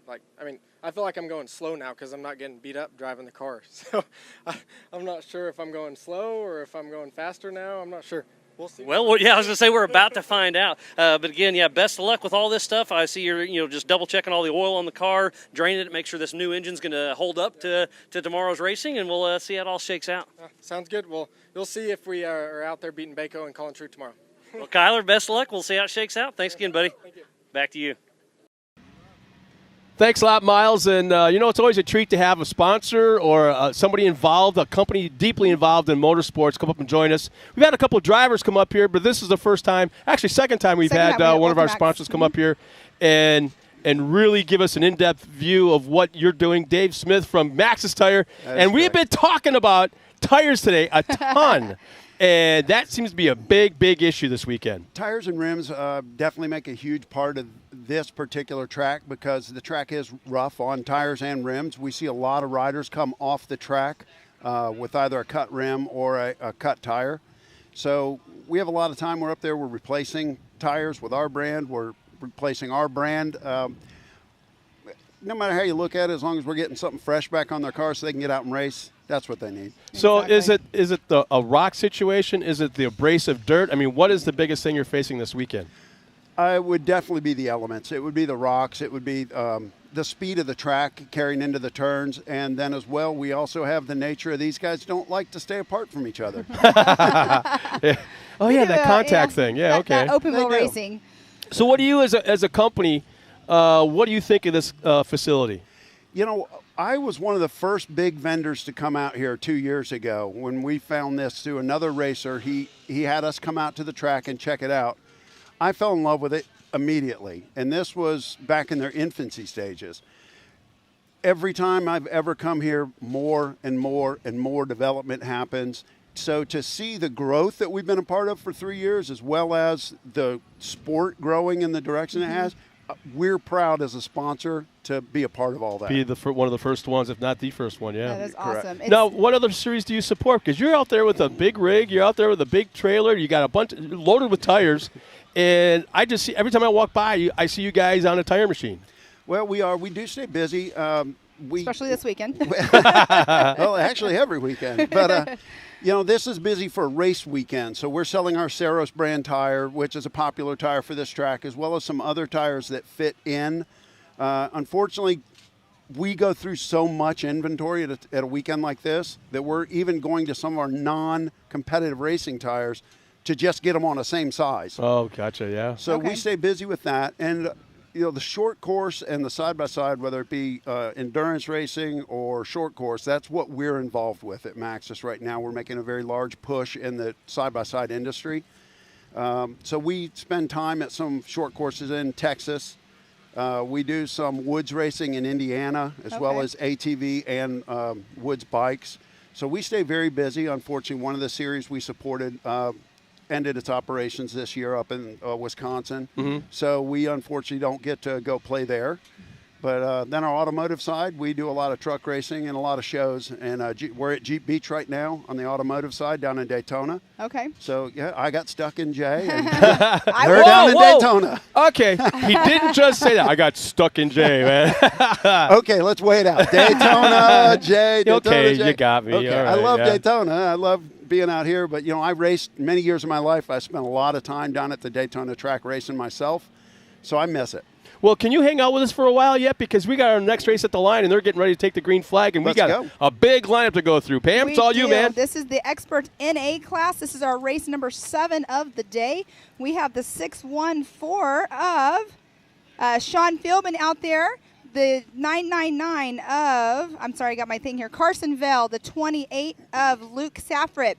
We have the 172 of Lake Edwards, the 401 of Chad Mayo, 762 of Kyle Bedau, the number 12 of Alana Baker, 14 Gavin Beers, 10 is Haley Boodle, the number 37 of Patrick Shamblin, the 1776 of Braxton Moore, the 21 of Keegan Cummings, 84 of Caden Ellis, the 978 of Rick Schroeder, the 611 of Edward Mangus, the number 24 of Reese Harris, 46 of Kevin Hall, the 16 of Aaron Cuevas, the 118 of Logan Ellis, the 888 of Greg Rice, 82 of Landon Safford, which is his twin brother as Luke that I mentioned earlier, and then the number 656 of Matt Hazel. So we have 22 entries going off the line today.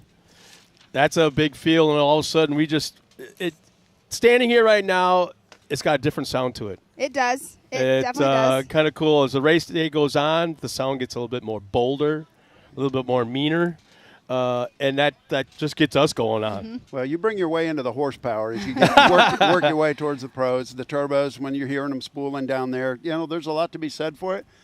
But you can't sell these guys short, whether amateurs or even the smaller, the 1,000 regular non-turbos. They're still pushing a ton of power out there, and it's a lot for these guys, whether amateur, whether they're expert or pro. Exactly. Well, now are you kind of like a full service thing? They bring their tires and wheels to you, and you dismount them and remount the new ones on? Do you cut them too? No, we do not groove tires. I don't. Our automotive side did that, like when they were at the Champ Series and things like that. When they're working on the big trophy truck style, they get a blank and they cut the groove into it. We, unfortunately, since I come by myself and I don't have a team of 13 guys. Yeah. No, I'm not grooving tires. You don't want me grooving tires. I'd write my name in it. There'd be no real pattern. All right. Well, you hear the revving engines going up. Our flag man's got it in hand. Has dropped the flag, and it's up. We're underway. See who's going to get that hole shot. Oh, no.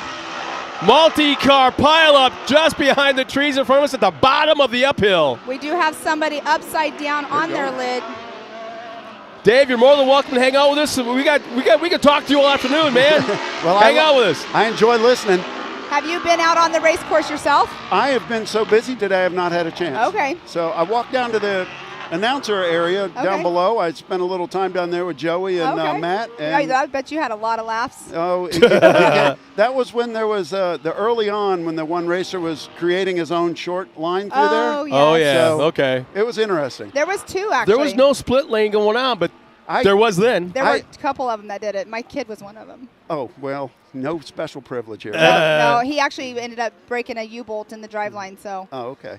Well, my whole thing was I thought you only took the Joker lane once, and that guy was taking every lap. So. He only did it once. I'm telling you, Pam, our leader is absolutely on a rail right now, clearing the tabletop jump in the back section. I'm trying to see who it is, but I think Carson Vell, the 999 of Carson Vell, is who got that HMF hole shot. So all I could see was the blue and orange, and that really cool body style. It is a bright one up front. It is. It's blue. It looks like it's blue and pink. Is it blue and orange? Is it Blaze orange with chrome wheel or aluminum These wheels. lights are messing with my color then. Yeah, okay. Blame it on the lights. It's okay. the Florida Gator Here we go. I'm really the Florida Gator car. Is that what you said? Is that going to keep it's it got on? orange on it. So oh man, he wailed past that tabletop, well over 80 feet. Yoo-hoo. He was looking at nothing but sky till he landed. It was doing one of these deals all the way over. I know I was in that Pro R last night. I don't know if you've ever been in one of the Pro Rs, but I got to drive one. I was like, man, I wish I could take this on the track right now. I'm never driving another side-by-side again. No? No.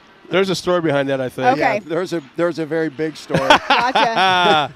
From second on back to probably fifth, we've got a yellow flag. Yellow. Still I thought something happened for a second, but exactly. we did have a car. There's still somebody turned there. From the start, yeah. It looks like they got them back on their rubber side down, but they are still going to be getting pulled off race course. There's a great example. That's how the yellow flag should work. Yep, that's a great example of what is supposed to happen. Exactly. Man, look at that dust right there. When they come down that horseshoe, it's just a big dust ball right there. But that's where we were talking earlier. That's where there's a little bit of a blue groove as well, and they can't really go water it, or then it's just like slime out Grease. there. Yep, exactly. No. So in the number 1 position coming through the start-finish line was Carson Vale in the number 999, Sean Philbin, the 614, Luke Saffert, the number 28 in 3rd position, Alana Baker, number 12 in that 4th position, Chad Mayo, the number 401 is in that 5th position. So that's our top 5 right now. And you can see them going through the rhythm section right now on your screen. You know, I got to call out once again. I missed it a little bit, so I told people I'd call them out if they checked in, cheer on their favorite driver. We got Jordan Berza says, way to go, Cody, from the last race. From Tucker, go get him, Beto. From Amanda Mulligan, Michelle Benton.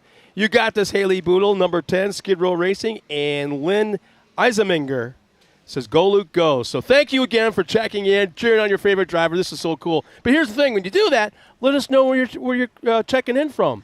You know, hometown areas or your living room, the backyard, grilling out, whatever. Exactly. You know, the live streams as a spectator, make it really interesting. But what it does, the live stream also brings up with the interaction like this, you become one with the fans, Exactly. the fans become one with the show. So it's a really neat aspect to bring it all together. Exactly. I 100% agree with you on that. And I love that they are checking in and everything and watching it, and they're sharing it. You can tell when they're sharing it, too, because other people start popping in Their as friends well. are the same name people, the last same names, all of a sudden, bim, bim, bim, bim, all together. Exactly. Check in. So that's really cool to see. Looks like there's another yellow flag out there by the Raceline Ridge. I'm not sure what's going on out there, but there is a car off to the left-hand side right there. Well, our leader comes by, same as the last lap, but that lead seems to be a little bit less than it once was. And there is no more yellow flag right there, so they can keep their race speed going through that turn 1. How about this? You just have a pass for 3rd.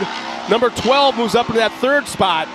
Yes, Alana Baker in that number 3 spot. Luke Saffert turned in. He dropped a spot into that number 4 position.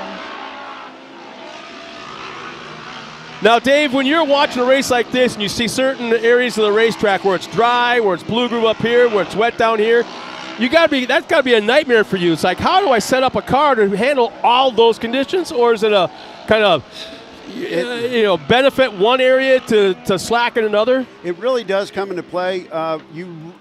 As much as you'd love to be able to focus on every different aspect of the track, you really have to focus on the majority of the track. So is the majority of the track dry? Is it blue groove? Is it wet or grooved? So you just kind of have to focus on the faster parts and do your best out here. You got to bring your skill into Right, this. exactly. You know, we can only do so much with the tire, but it's amazing what the guys can do or the girls can do behind the wheel of their cars. He's getting pretty good at covering himself up here now. Remember before it was like, I got stuck at Mid-America, and all of a sudden, guys, and gals, you're doing a hell of a job covering yourself, eh? Thanks, I appreciate that. Cover all bases. Well, normally I do motocross and ATV pro motocross and stuff, and when I announce, it's all guys at once. There usually isn't the mix. It's either an all women's class or an all males class. So now watch the air our leaders getting off these tabletops. That last one was very nice, but this one just was unbelievable. He did it again. So not quite as far, but yeah. And that first tabletop is the one that I said you can take it at a faster pace. The second one is the one that has that lip that will kick your back end up. But right now, I mean, I don't know if maybe the wind is a factor that's lifting their front ends or not, but normally that right there will make them kick depending on how they're taking that jump. They're just not dumping the clutch in and giving it gas and bringing the front end down. Dumping the clutch. Okay. Can't do that in these cars. White flag is out for our leader this time around. It looked like he kind of gapped about 5-6 car lengths back to second on this last lap. That is pink, you guys. Oh, okay. That would be Carson. I said pink. So that is Carson Bell, the number 999 that just came through, has been leading the whole entire race, still in that number 1 position. That was a perfect corner. We talked about that this morning. He came down the hill, didn't lift, pitched it like a sprint car, and rolled the berm all the way around with that left rear outside. And that's where seat time is so key. And practice when you get to a track. I believe we've got a battle for the second and third right now. So Carson Philbin is the 614 who is in second position. On my timing, Alana Baker is in that number 3 position. Luke Saffert 4th in that number 28. And Lake Edwards in 5th position in that number 172. Just as they ducked out of sight here on that right-hand turn, all of a sudden Alana pulls up right alongside of him. So I'm anxious to see if she was able to complete the pass down the straightaway. There's our leader going into that left-hander. Because they are in that rhythm section right now, just exited. He's going into it. That's a Step up. nice-looking car. That step up right there is really fun, and it's steep. Did she pull it off? Yeah. We got a new second-place car. It looks like Alana has actually moved up into second on this last lap. Alana would like to chase down Carson. They want the battle of the hair. Carson has the nice long hair, the flowing locks. Oh, is that what? Yeah. See, I'm going for that old man mullet thing. Is it working? I'm just going for hair. Oh, man, our leader just huge off that first tabletop. Yeah, you'll see that they some of them check up. Like you could tell how he just checked up a little bit. Look at the backstretch speed of Alana. Clears that second tabletop without a problem. What if this race went like 2 more laps? She's pulling in our leader big time in that backstretch. Checker flags in hand at the finish line. Well, they have a yellow flag out right there because they still have that caution when they're jumping over that raceline ridge area. Here comes our leader, soon to be our winner. And there's the checkered flag. And look at the gap back to second. It has shrunk drastically in that last lap. Well, if you have it in the bag, I mean, you don't want to do something to possibly lose the building race up for her yourself. ego. I Come know, on. but so Carson Vale in that number 1 position, Alana Baker number 2, Sean Philbin 3rd, Lake Edwards in that 4th position, Luke Saffer in 5th, Chad Mayo 6th, Caden Ellis 7th, Gavin Beers 8th, Kyle Bedow in that 9th position. Jason Thompson corrected me and said, yeah, let's go Carsonville. That car is pink and blue. He probably was thinking about writing something else about me on there, but he just corrected me. We know. We caught it pink and blue for Carsonville, our winner. Also, Michael Brasino, come on, Luke. And Gavin Beers in Carsonville is being cheered on by Morgan Alexander, as well as Jeff Lees checking in from Lebanon, Tennessee. And Julie Thomas, woohoo, Carsonville. My neighbor down in Tennessee.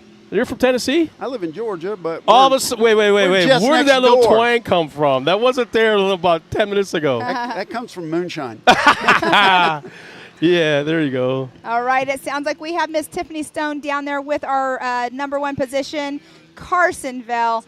Down to you, Tiffany. Carson, nice job out there. It's getting a little dusty, especially coming down that horseshoe. When we saw you guys, you were pretty much driving into a pile of dust and silt. Walk us through how that was for you, especially being out front. Man, it's honestly just got to have a feel for the car, got to know what you're doing, and just send it.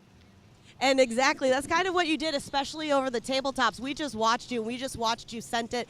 It was amazing to see that. Overall, nice job on taking the top spot. And you've got to thank a few people for getting you here. Who would you like to thank today? E-Power Steering, Kaiser and Kaufman Wheels, Marvin's Tow, D&M Body Shop. Man, there's a lot of them. I'd definitely like to thank J.D. Baker for letting me borrow a set of shocks this weekend because mine didn't get back in time. Shock Therapy for sure. That's about it, I think. And Off-Road Disorder. Wonderful. Well, big congratulations to you. Taking a top spot, right here in round 2. It's going to say a lot, especially setting the precedent for how the season's going to be for you. Best of luck to you, and hopefully we'll see you for round 3. Thank you. Have a good day. Awesome. Well, back up to you guys. It's been a great day of racing so far. We've got some more action. Stay tuned. Back up to you guys. Well, thanks a lot, Tiffany. And I got to ask you, Dave, back in the day, I've been doing this for a long time, too. Yes. That's when BFG was involved and Goodyear was involved and Maxxis was just getting into it, and I want to say General was just getting into it. But there's all these guys in these white collars from all these companies kind of behind the scenes. They got the little notepad right there keeping score on who's doing what and what tire and that kind of thing. They all kept score all on their own. Do you guys still do that? Well, not as much keeping score, but what we do go through an event like this, and we will – if there's, say, a field of 30 that's going out to race, we may write down every different tire that's in that class, the sizes, the different sizes that other competitors are running, to do a market research. It's more market research and a market penetration, like what's our percentage of tire that we have out there as compared to everybody else. Well, I know you got a lot of work to do this afternoon yet, or maybe you are going to kick back a little bit, enjoy the fruits of your labors of the rest of the races going on. I want to thank you so much for coming up here. I learned a lot, and I've been doing this for a long time, and I learned a lot here with him up here. So thank you for stopping and checking out with us. Well, we appreciate it. We love being a part of the sport. Thank you all very much. Thank you. And you guys keep up your great work, and thanks for letting us be a part of it. Well, thank you. Thank you. In fact, I think she was mentioning something about she's got the certain son that races out there, and he's like in need of some new rubber. Well, I don't know, but that kind of came up. I will say that I wish I had more to do in the sponsorship side of things. About the second week of September to the third week in October, Maxxis.com is when we open our window for Maxxis sponsorship. And I will tell anybody who is looking to get in that avenue, work on your social media footprint. Hashtag your sponsors. Be a part of the sport. Promote the people that promote you. And the more people you can get a hold of out there, the more interesting you are to people like us that sponsor you. You got it. And one of the best that's out there right now in the entire racing industry, I got to say it, the Deegans. They are probably the best. I mean, we're talking billions. Yeah, Danger Boy of Deegan hits. is actually he is the number one rated super mini rider in the world as far as social media footprint. We actually picked up a young rider in almost the exact same class named Thor Powell because his social media footprint is almost as big as his. Oh, wow. And Thor's a really good kid from Hawaii. Well, very cool. Well, that's super awesome. Social media footprint means a lot these days. Yes, it does. Well, thank you so much once again for coming guys. and joining us. Thank you. And, we'll see you later on tonight. Unless you head maybe. out. Yeah, Maybe. twist my arm. Twist my arm. I might be headed home tonight. Yes. Well, drive home safe, man. Yes. Good seeing you again. Thank you again. Well, we got our next race at the line already, Pam, and this is where you step in and take over the reins once again. So we have race number 8 of the day coming up. This is our amateur NA class, and we have the number 431 of Bree Seek, the number 55 of Waylon Wharton, 237 of of Josie Watkins, the 432 of Dakota Medlin, the number 15 of Ashley Rowden, Ashley Rowden, the 343 of James Robbins, the number 8 of Kenneth Bloomfield, and the number 11X of John Schultz, the 420 of Luke Seller, the T13 of Tyler Chambers, the 64 of Ryder Van Beekum, and the 927 of Nick Sinkard. So let's see what happens. Yep, green here. flag is out. We're underway. And a sentimental favorite I got to call for right now is the Van Beekums. You know they what? They need a good run. I don't see Ryder out there actually because he took a tumble earlier. That red, white, and blue car's not there. Oh, So man. we shall see who takes that HMF Whole Shot Award today. 237, I think. 237. 2-something-7. 237 is Josie Watkins out of Cameron, Missouri. Nice start. And then the second position was the 431 of Bree Seek. The third position, number 8 of Kenneth Bloomfield. Fourth, 432 of Dakota Medlin. The fifth position, number 55 of Waylon Wharton. 15th of Ashlyn Rowden. It looks like we have somebody that has pulled off to the side in the first corner. Does that be on top of the hill? On top of the hill, looks like somebody has in the pulled off. horseshoe. You can just barely see We have trees. between the branches. There's movement up there, we just can't see what it is. Yeah. So we're being told that there's somebody up there pulling off the track, possible blown belt. Which is unfortunate, but this start is definitely, it's tough. It's definitely tough on cars.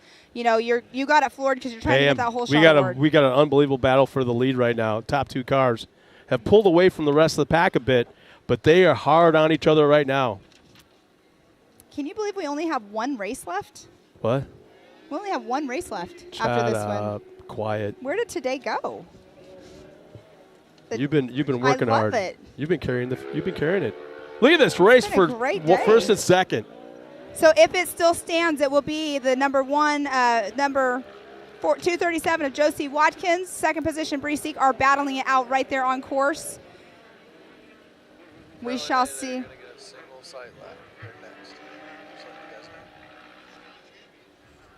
We're being told by race officials right now that for our last race of the day, I'm sure there'll be some grooming going on in the track, watering and possibly covering up maybe a grader here in there. Let's see who's coming through, and then you can finish Yeah, that comment yeah. right there. So, yes, that is Josie Watkins in that 2:37 coming through with Bree Seek, the 4:31 in that second position. It's only a 55 made up a ton of ground in the last half lap or so, Yes. getting into the mix of things. Definitely picked up for sure. That was Waylon Wharton. Dakota Medlin is that 4th position.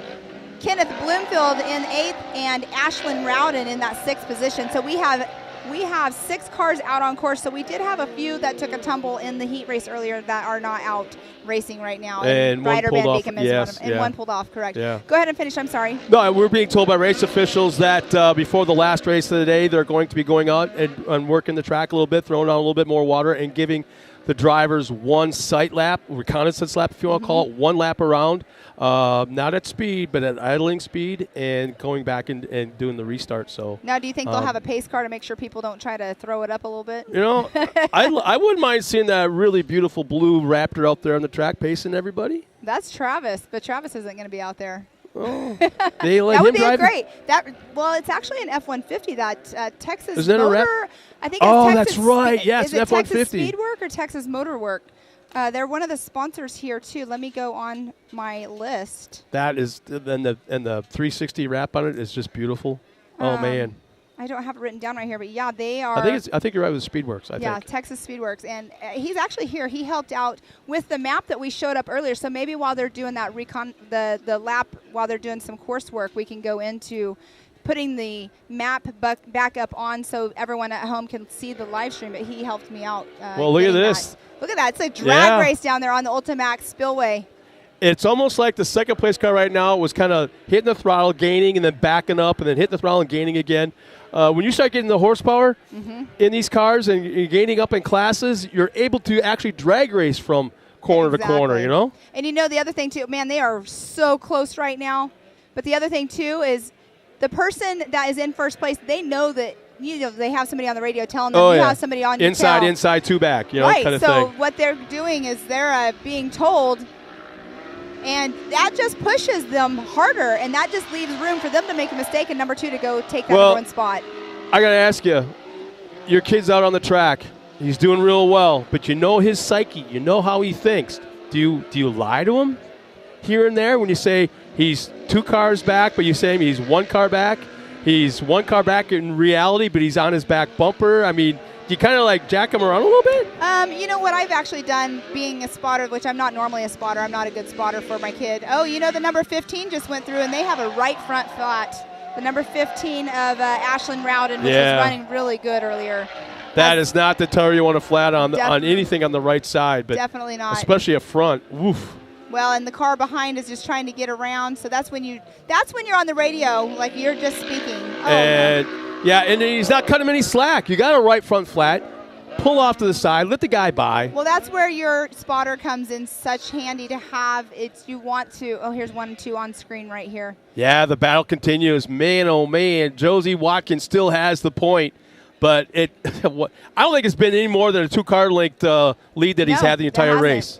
You know, it's hold your line. That's what I always say. Hold your line. Don't mess up. You got somebody, a car link or 2, like you're saying, car link behind. Just hold your line. Run your race. Don't worry about them. I got to ask you this. I was a racer way back when she went on the inside. We had no spotters. Uh-huh. But what the hell does that mean, hold your line? Because if my line, if you're on the outside, you maintain that outside line all the way around the turn. Oh, here we there's a drag go. race on the end. They're going to go side by side to the air. That's the 80-foot tabletop jump. They both landed on it perfectly. Oh, man. Man, this is They duck out of sight just for a moment. This is such a good race out here today. Well, here's the thing. We had a great race in the 170s, and now I happen to think this might be overtake that race. And here's the white flag is coming out. Oh, it looks like Josie. Scrubbed off the speed. Josie coming inside, scrubbed up the speed and making it look so easy. The 431 will take it. That is Bree Seek is now out in front, but that was definitely something right there. She just took it a little too wide and slid. It's going to be a race to the finish. So we have Bree Seek, number 1, Josie Watkins in number 2, Waylon Wharton in that 3rd position, Dakota Medlin 4th. And And let's see if any of the others change up in the 5th, 6th, and okay, so 5th position has stayed the same. It's just Kenneth Bloomfield.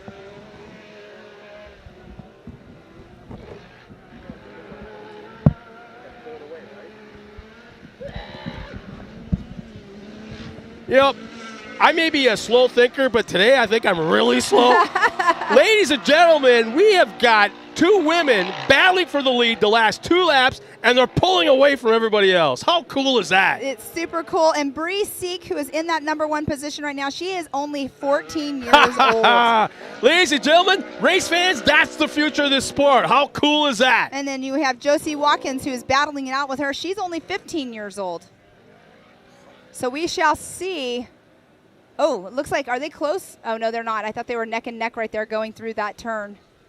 So they're still ducked out of our visual. We're watching everything on a monitor, but right now I'm trying to catch them. Well, they just went over the creek crossing. They're getting ready right now to. Oh, they're still tight. This is it. This is the turn that's super key right here. You can either go the outside and use the berm, or oh, here we go. They're pulled up alongside. Did we just have a pass? See, she took that berm, and we just had a pass. So is that Josie back up front and pulling away? Oh, no. Is Bree having an issue? It kind of looks like she might be slowing down, but coming in second position, you know, hey, second place. Well, here's the thing. She slowed down enough that all of a sudden our third place car has a little bit of a shot. We only have, what, 2 corners remaining? We shall see. We have, 2 corners and the ridge. Oh, man, here we all by herself, no doubt about it. Josie will take the win. Here's second coming out of the turn. Oh, it looks like she has a right rear flat. This is your leader coming up, Tiffany. This is your leader. See? Right rear flat. That's what happened. And look how close our third place car was at the line. Yes, ma'am. Tough break for the 431. Wow. So yeah. We have Miss Josie Watkins, the 237 in #1.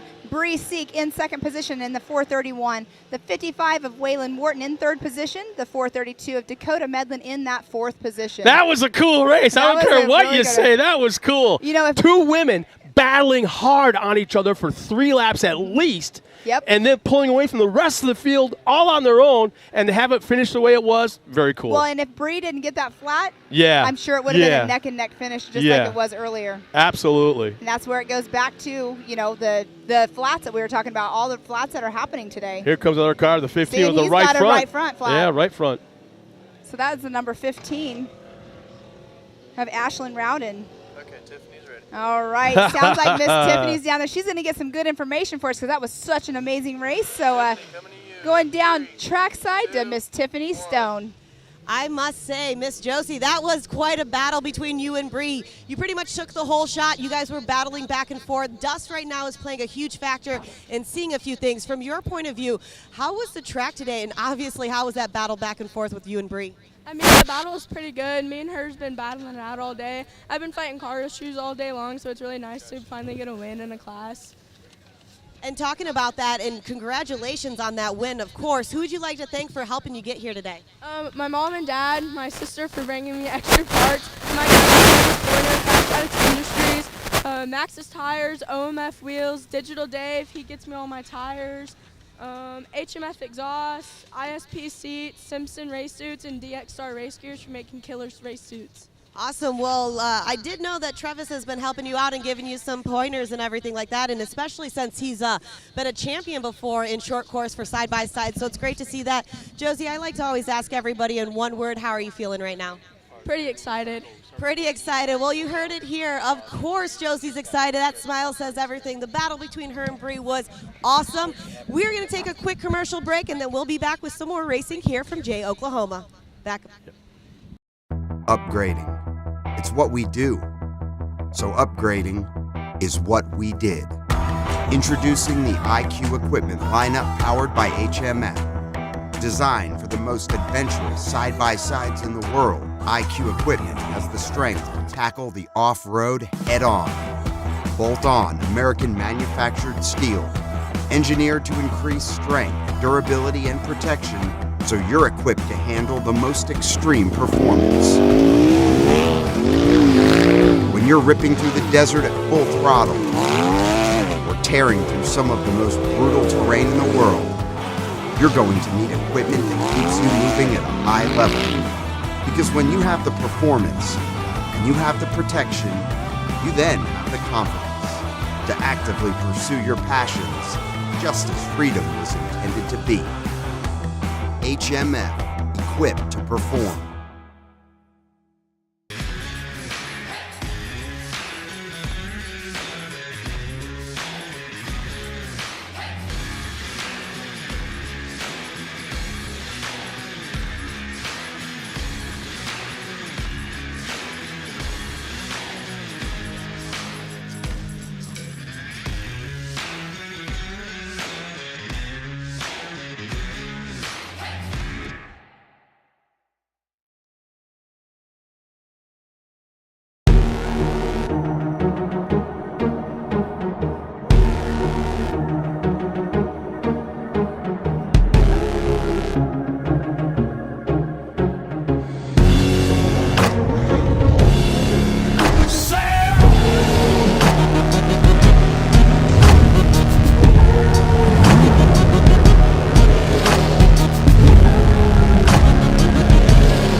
And we're back with our next race out on the track right now, doing a slow lap, reconnaissance lap, just checking things out. It's the NA Pro NA class.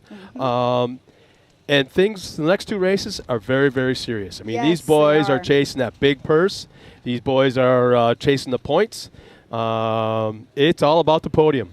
It is all It's about not the about podium. fourth, fifth, or sixth on down the line. They want 1, 2, or 3, and specifically they want that number 1. Exactly. Let's go through who is out there on race course. We do have the number 17 of Colin Truitt, the 99 of Kyler Holcomb, the 41 of Jeb Boodle, the 955 of Brock Lawson, 93 of Jacob Gisendorf, the 43 of Tyler Rimreed, 95 of Eddie Ensign, the 717 of Ray Barnes, 22 of Sean Hess, the 524 of Michael Dunnigan, the 64 of Robert Van Beekum, 21 of Kanan Baker, number 9 of Jack Letourneau, the 09 of Mike Letourneau, and then we have the 71 of Toby Garmin. That's who we have out on race course, and we've had some of them that have been in multiple classes, getting their seat time for sure out there today. But like you were saying, the next two races, I mean, all the races have been exciting. Look at our last class just now. That was awesome. The 170s. The 170s. Their finish was neck and Yeah, neck. yeah. I mean, who would think that that would happen? But look at the crowd that we have here watching. And then now look across the race course where there are trails to go riding. Yeah. There are spectators over there as well. Are there, is there a spot on this race course anywhere around it where you can't sit underneath the tree and enjoy the view of the racetrack? Yeah, I don't. And the view in general. You can find a spot anywhere. Here's on the this group race we have course. way down at the Yep. far end off to the left. Yes, and we have another huge group. My guess is they're coming around like they were just doing into the tree area. Yeah. Because that over there, they get to watch the rhythm section. They get to watch the step up and then the tight turn over here where a lot of the action keeps happening, and then they come right directly into the tabletops. I mean, I'm sure you've done it many, many times. You've been to a NASCAR race and you're sitting up in the Bob Uecker seats to the nosebleeds, and you got a great view. You can see the whole racetrack, and they're going by at 200 miles an hour and all that kind of stuff. But you know what? Walk down those stairs, stand on the railing, and let them go by at 200 miles then. Yeah, exactly. Oh, man. Yeah, it's a whole different animal. It's a whole different ballgame for sure. So we are actually going to have an in-car right there. Look at that right there. Who is our in-car camera? Who is that? It's a nice blue fire suit. There it is.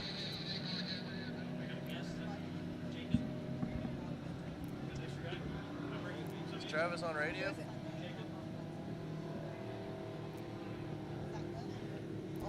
He's got really nice hair. Well groomed.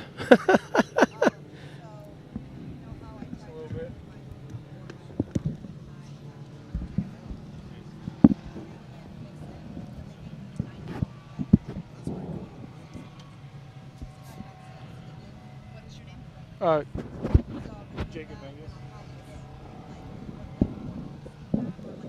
Well, I'd have to say that our next driver to come up and visit us real quick before the next race is probably one of the biggest drivers we've had up here on stage. I'm kind of testing the weight limit here. But damn, guy, what did they feed you when you were growing up? Holy smokes. Oh, no, I ate everything. So. Well, there you go. I, So you raced earlier. Mm-hmm. I was in amateur turbo. How was your race? Well, Jacob Mangus, correct? Yeah. Yes. So I was in second for the first lap, and coming down start and finish line. I ended up passing for first and got a little overzealous coming across the tabletops over there. Ended up sending it over the second one. Oh, gotcha. the left, is it the left rear that snapped off? Oh, that was you. Yeah, that was me. I couldn't remember the Oh, name. you were okay. I just got to tell you, dude, you were pulling away. I mean, you had him covered. Oh, yeah? And you looked really cool over that tabletop until you landed. Yeah. Well, I was going over it, and I was like, I saw the ground because it was mule kicking really bad. Yeah. It's been doing that forever. And I was looking down at the ground. I was like, oh, no, because I thought I was going end over end, and I came down. And about half a second, I was like, oh, I'm good.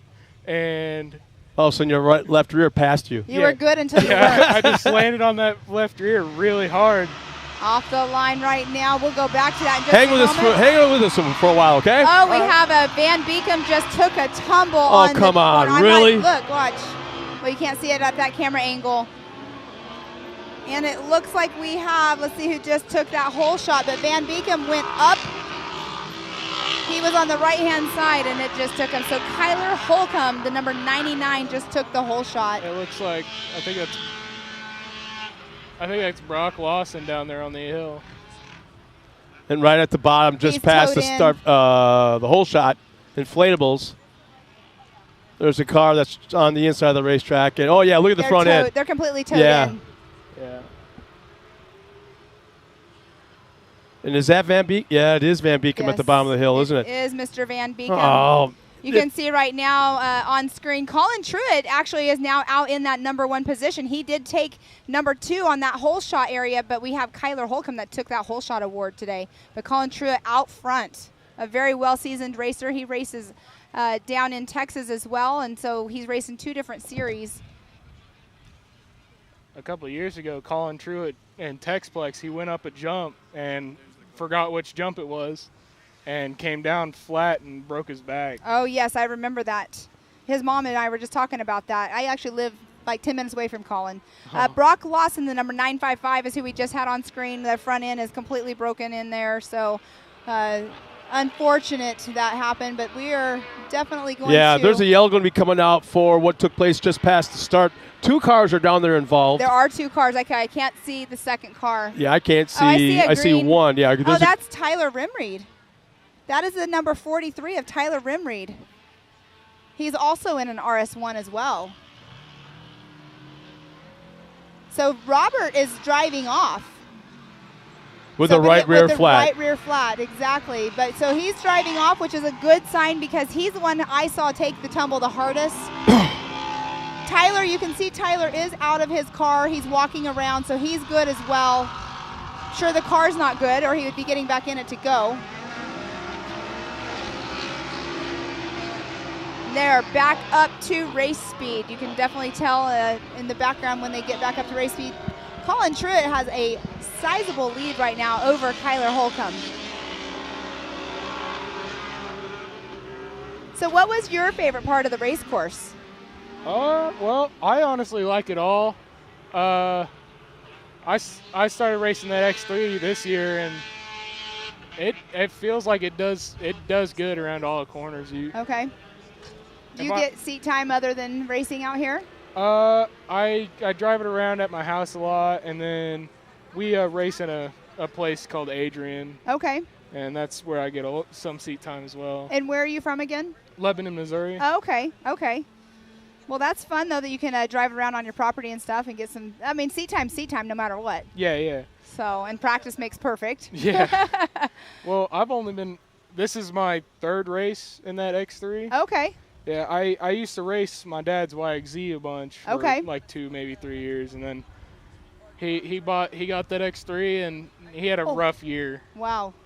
So I Wow. started driving that this year. Gotcha. Okay. I was looking at Colin Truitt was flying off of that jump, and he has quite the lead on everybody else right now. I mean, That's a large lead. that is like a quarter of the track. Not a quarter, maybe an eighth of a track lead, but the battle. What do you think about the 80-foot tabletop? Were you taking that as fast as you could, or were you checking up before it so you wouldn't flat land on the other side? I was checking up, but that last one I didn't. I was listening to my pit crew, like before the race. They were like, just send it over that jump. You can make it, and I did, and that's how it ended. And that's a great battle going on screen right now.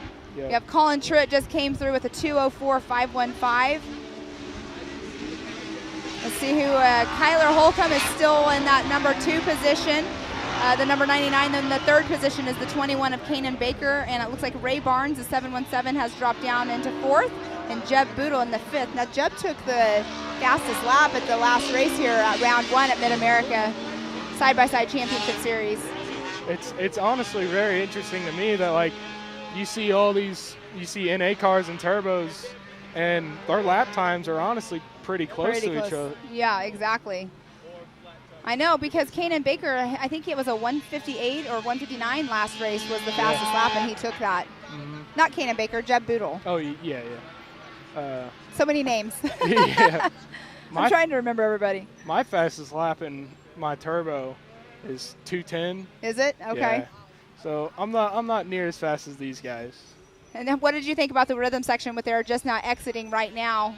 I can go pretty faster there. I've passed maybe 3 times. Okay. Going through there. Do you clear any of the whoops of the in there? No, I don't. I don't try that. I feel like that's getting a little out of my comfort zone there. That's where you would want to, make sure your seat time on the track and practicing it. Oh yeah. But non-race weekend if you could, but you can't actually do that. But that is an awesome battle going on right there between, I think that's 2nd, 3rd, 4th. I mean, that's like 5-car battle right there. It looks like Kanan. 1, 2, 3, 4, 5, 6 cars. No.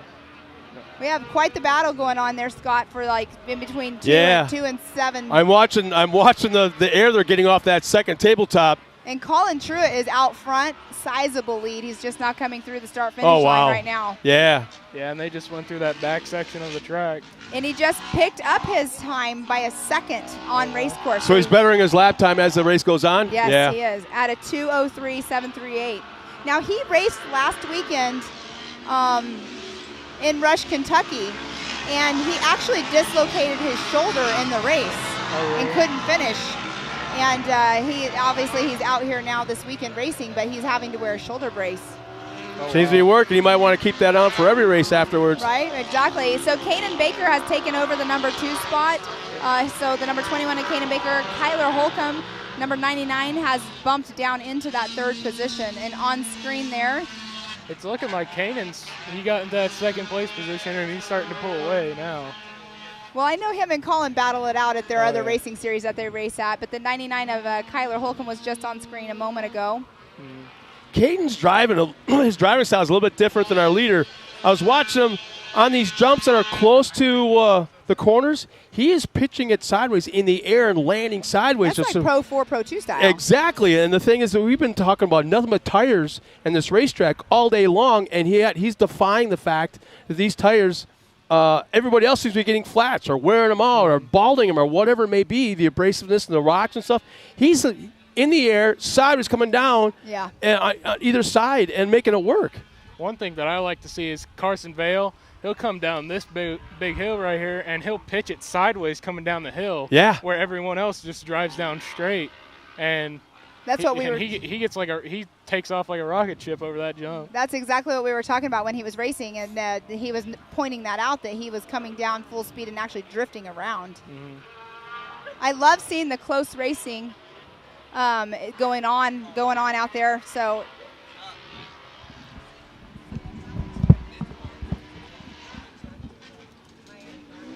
Yeah, this racing out here is super exciting. Colin Truitt just went through again. He'll be getting that white flag, I believe, next time around. 6 laps, and they are on. He completed his 4th lap. So he's out.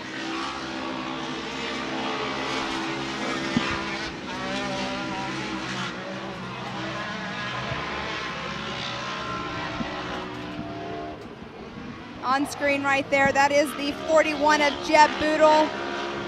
He is in that Yamaha, but you can see the battle that's going on. I'm not sure exactly who it is in front of him.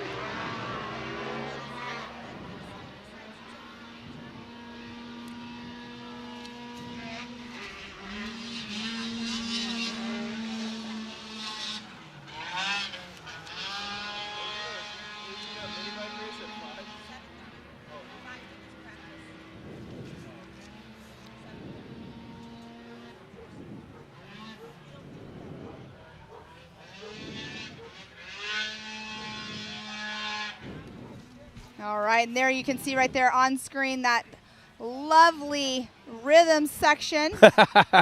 Not so, we've been saying like rhythm. Non-rhythm. No rhythm, not rhythm. We just call those whoops. Whoops. How's that on your back? If you're tied in your machine really well, you're fine. Now, do you run a suspension seat? No. No? Attaboy. Yeah, that is something we never did either. Yeah, I heard a lot of desert racers do that kind of stuff, and I heard that they would get hot and you just like slam into the ground, into your. Well, the thing about a suspension seat, here's where I used to desert race actually. So when we were building a Class 10 car, where we went with that was a suspension seat isn't solid. So if you wreck really hard and your car, your body weight and everything twists, even you're gonna twist the seat.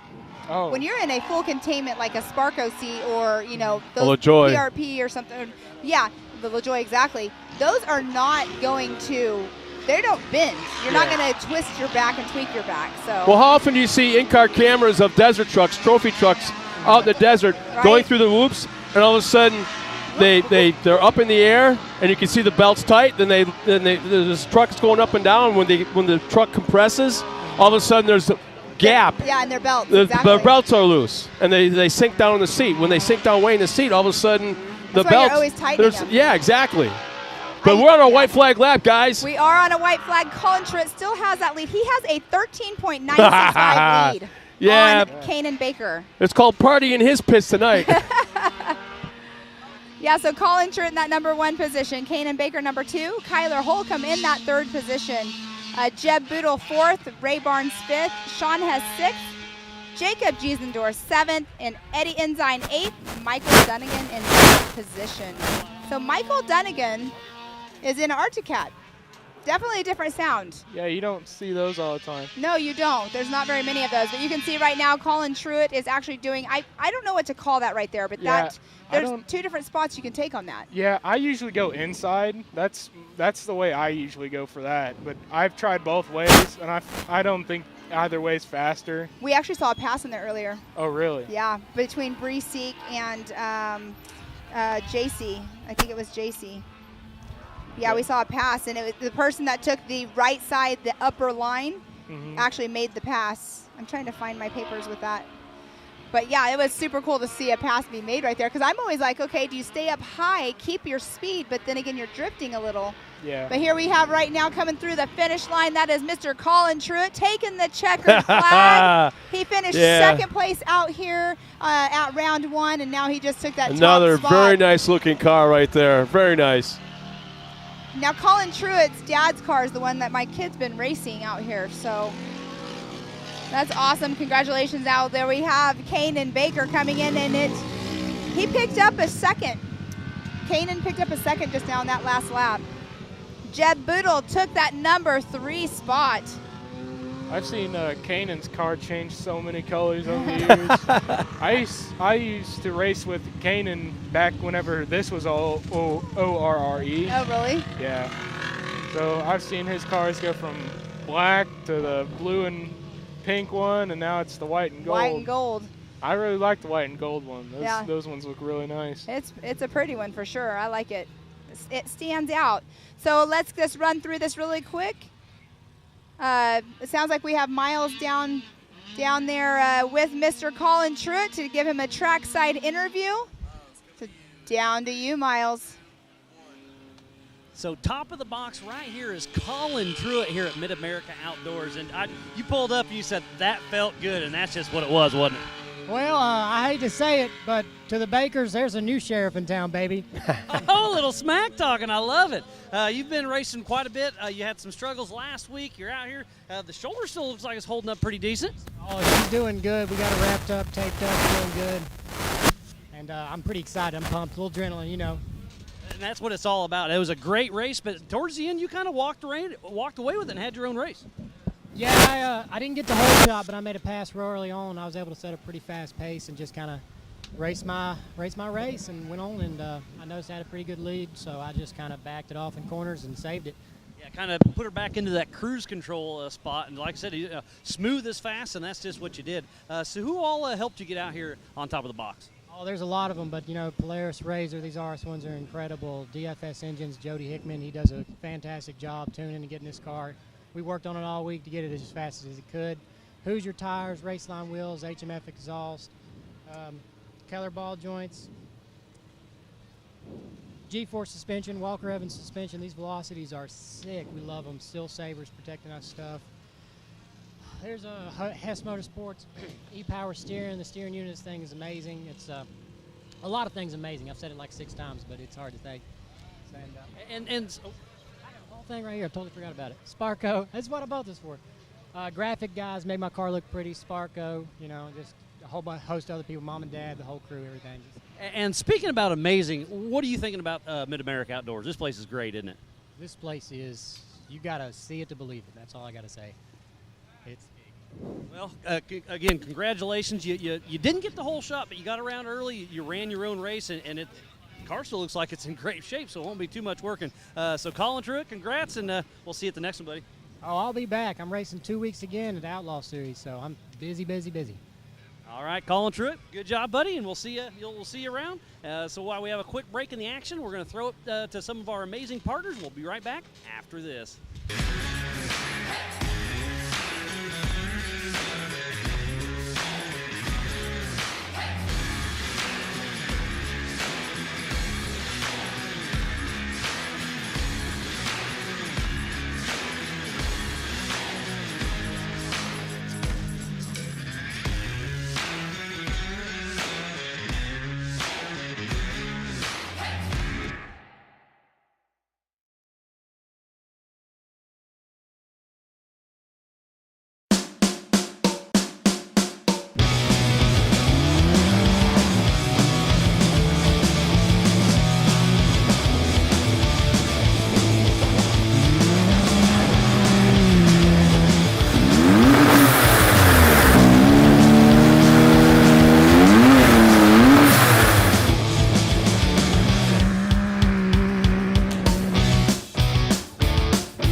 What's up, everybody? I'm here with my man Cody Martin, dude. It's good to see you back. I know you went through some things, got that car dialed. What, tell us about that. She was hurt, but she wasn't done. We had to replace a bunch of tubes and some front end parts, and the cage did what it was supposed to do, and I was able to walk away from it. So that's the most important thing. And parts can be fixed. So we got her fixed back up. And went and practiced today, and the track was good. We made some more shock changes, so that way maybe at least I can stay on 2 tires instead of 0 tires. So I don't know, we'll see. Felt good. Well, you know how I know you had the car going? I saw your backyard tabletop huck on the little pitter track in a full-blown side-by-side race car, dude. I gave her one of those, yeah. Dude. It's a little pit bike track for the boys. In-laws we've got cousins with Cobras and pit bikes and 50s, so I technically wasn't supposed to be out there, but I told Mom to go inside for a little bit. Well, I'm pretty sure I'm going to be making a trip up there soon. I mean, you're Dude, going to have to wreck that thing. You got to, absolutely. Always welcome. Plenty of bedrooms. All right, man. Well, thanks for talking with us, Cody. Good luck, and back to you guys. Thanks. Down here with Kyler Holcomb. It looks like you're doing a little tweaks on the car. What's going on? Yeah, we're making sure the engine's not about to blow up. We had to do a complete engine swap all weekend. We spent probably 40 hours working on the car, swapping the engine. We got a car from my cousins, and I mean, the radiator's new, the oil tank's new, the engine's new, the shocks are brand new. So I mean, everything was toast last weekend. But So you're doing all this work to get ready. You're just kind of doing a little final tuning to make sure everything's good with the car? yeah, it actually ran really good in practice. Some new shocks, and my old shocks, I actually tuned them myself, so they weren't too good. So this is the first time we've had professional shocks on the car, and it's a world of difference. So Yeah, I mean, setup on short course is a huge deal because it's a driver's class. So some of the other terrains we race in other sports is, you know, the car can actually soak up a lot of stuff, but in short course it's tight and technical. exactly, I think my old suspension was I think it was too stiff. I was getting beat up. I feel like I'm going slow now because I'm not getting beat up driving the car. So I'm not sure if I'm going slow or if I'm going faster now. I'm not sure. We'll see. Well, yeah, I was going to say we're about to find out. But again, yeah, best of luck with all this stuff. I see you're just double checking all the oil on the car, draining it, make sure this new engine's going to hold up to tomorrow's racing, and we'll see how it all shakes out. Sounds good. Well, you'll see if we are out there beating Baco and calling true tomorrow. Well, Kyler, best of luck. We'll see how it shakes out. Thanks again, buddy. Thank you. Back to you. Welcome back. We on course right now have the Vet Turbo class. Next up is going to be the Vet NA class taking off the line. Let me see our timing. Harley Holland just took the whole shot. He's out of Tulsa, Oklahoma in that number 14H. What's really cool about Harley is they are running an in-car camera on him. It's something that we're trying out this race, so they put an in-car cam. We were watching him earlier, and there you see it on screen right now. Look how cool that is to see him actually in action on race course in that number 1 spot. I like the fact that it's aimed at the driver, not out the front, looking at where he's going. I like watching the driver do his thing. The other cool thing was if we could get another one and put it on his feet. Yeah, those are really cool. Wave number 2 underway. Yes, so this is the Vet NA class. And this is NA. You have to be at 40 plus to enter into this class to race. I don't want to figure out who just pulled the whole shot in that class. No way. It will be, I can tell you in just a moment. Now, this is all done electronically, but it was close even for Somebody electronics. has stopped on course already. Oh, dang. Oh, it's a YXZ, I think. Yeah. That's one of the things that sucks about YXZs is their manual transmission, so they'll bog. Right, exactly. I do not have the number of who got that whole shot just now on the It was too close to call. Vet I mean, 40 even NA. I don't know how a computer can even picked it up. It was that tight. See, and I wasn't watching that part of it. So we do have in the Vet 40 Plus Turbo class, we have Harley Holland, the number 14. He took the whole shot. Sean Murphy in the number 39. The 84 of Robbie Ellison, that 3rd spot. In 4th position, the 47 of Rusty Pipes. 5th position, number 23 of Perry Manahay. So, and then we will get you the names of the Vet Plus NA in just a moment. So it looks like we have Terry Lackey took that whole shot in the NA class, the number 04. He's in that number 1 position. Chad Mayo in 2nd position, number 401. 3rd position, number 35 of Todd Rimreed. Tyler was the one who took a tumble over there with Robert Van Beekum in the last race. Ow. I'll say this right now, this track eats cars up like it's nothing. I know, and it looks like it would be so smooth, right? Yeah. Well, I mean, earlier today there's a 3-car pileup and that in-car was awesome to watch. It's super cool to see that. Hopefully, like, we can start doing that more throughout the season with drivers. But we just had Chad Mayo come through in that number 1 spot in the Vet 40 Plus Pro NA class, or in the NA class. Terry Lackey in that 2nd position. Todd Rimreed in 3rd. Just out of curiosity, what are you running for tire pressures? Specifically in the back, would you guess? I'm like for them? Yeah. I honestly don't know. If they're running those Bravos like a lot of people are running, I'm not quite sure. Probably 25, I'd have to guess. Oh, that much, huh? Okay. Well, I run Hoosier Bites on my X3, and I'm running 23 in the front, 25 in the back. Wow.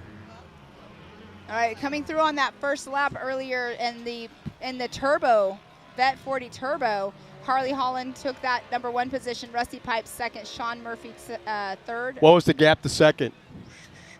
0.932. 0.9. I don't think it's going to be a whole lot more, if any at all, this time by, because they're very close to the start-finish line. We'll figure out what the gap is this time by, but there's still a really nice battle going on for first and second. In fact, they're almost side by side, bumper to bumper. Here they come across the line. Wow, that was definitely very, very close. Definitely wasn't 0.9. 0.353. Yeah. So Rusty Pipes in that number 2 position. Harley Holland isn't a name I've heard in a while. Oh.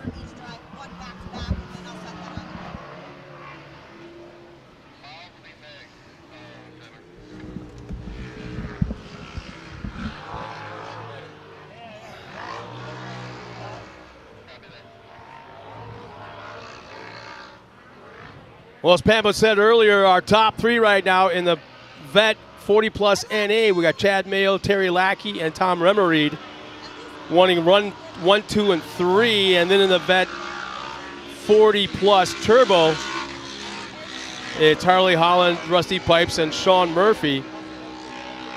And Chad Mayo appears to be pulling away a little bit from Terry on this last lap.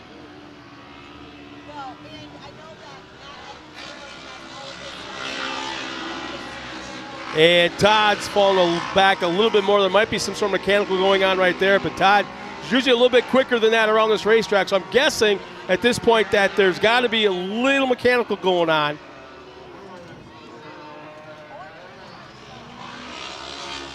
Last year, Chad used to run a YXZ and ended up selling a bunch of stuff. Last year, Chad drove a YXZ, ended up selling it and buying the RS1. Really? We actually ended up buying a bunch of his YXZ parts for ours. My dad races a YXZ now. I mean, I got to tell you, you looked really impressive earlier today when you were out there. You really did until that little mishap. Yeah. It was very interesting coming off that jump and then just watching my rear tire start going in opposite direction. I've had that happen, but it was a trailer passing me on the highway. Yeah. So we're watching race action on camera now from one of our drones out there, doing a great job here today. Yeah, you see right there a moment ago, Todd Remereed was right around 15 seconds back from the second place car of Terry Lackey.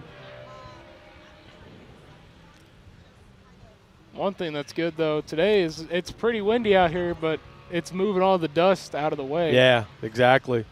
White flag is out for our guys out on course.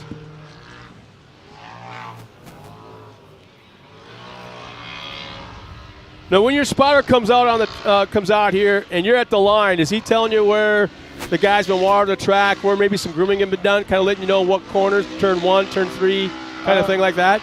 No, not really. I don't have a spotter myself. Really? No. Well, it looks like, not to interrupt, but it looks like we have a car on its side in that back section. It's the red, white, and blue YXZ. He's not on his side. He's just sitting on the berm, it looks like, from right here. It looks like he slid over a little too far, maybe. Should be easy to... Hey, yellow flag is out in that area anyways, but kind of changes things up a little bit. Right in the middle, and that's a blind corner as well for you guys coming up around the turn.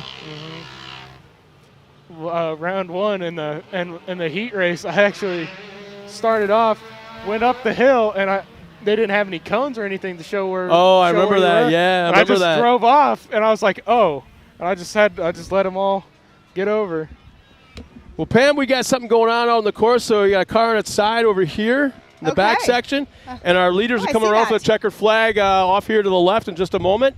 Talk about racing hard to the finish. And, yeah, I'm kind of – looks like Rusty Pipes. Yeah, Rusty made the pass. So the back Rusty section. Pipes just took over Harley Holland. So Harley Holland, who had our in-car in that second position then. Yeah, Rusty had made the pass just out of sight. And I'm like, I couldn't make the call. I was afraid to make the call in the backside.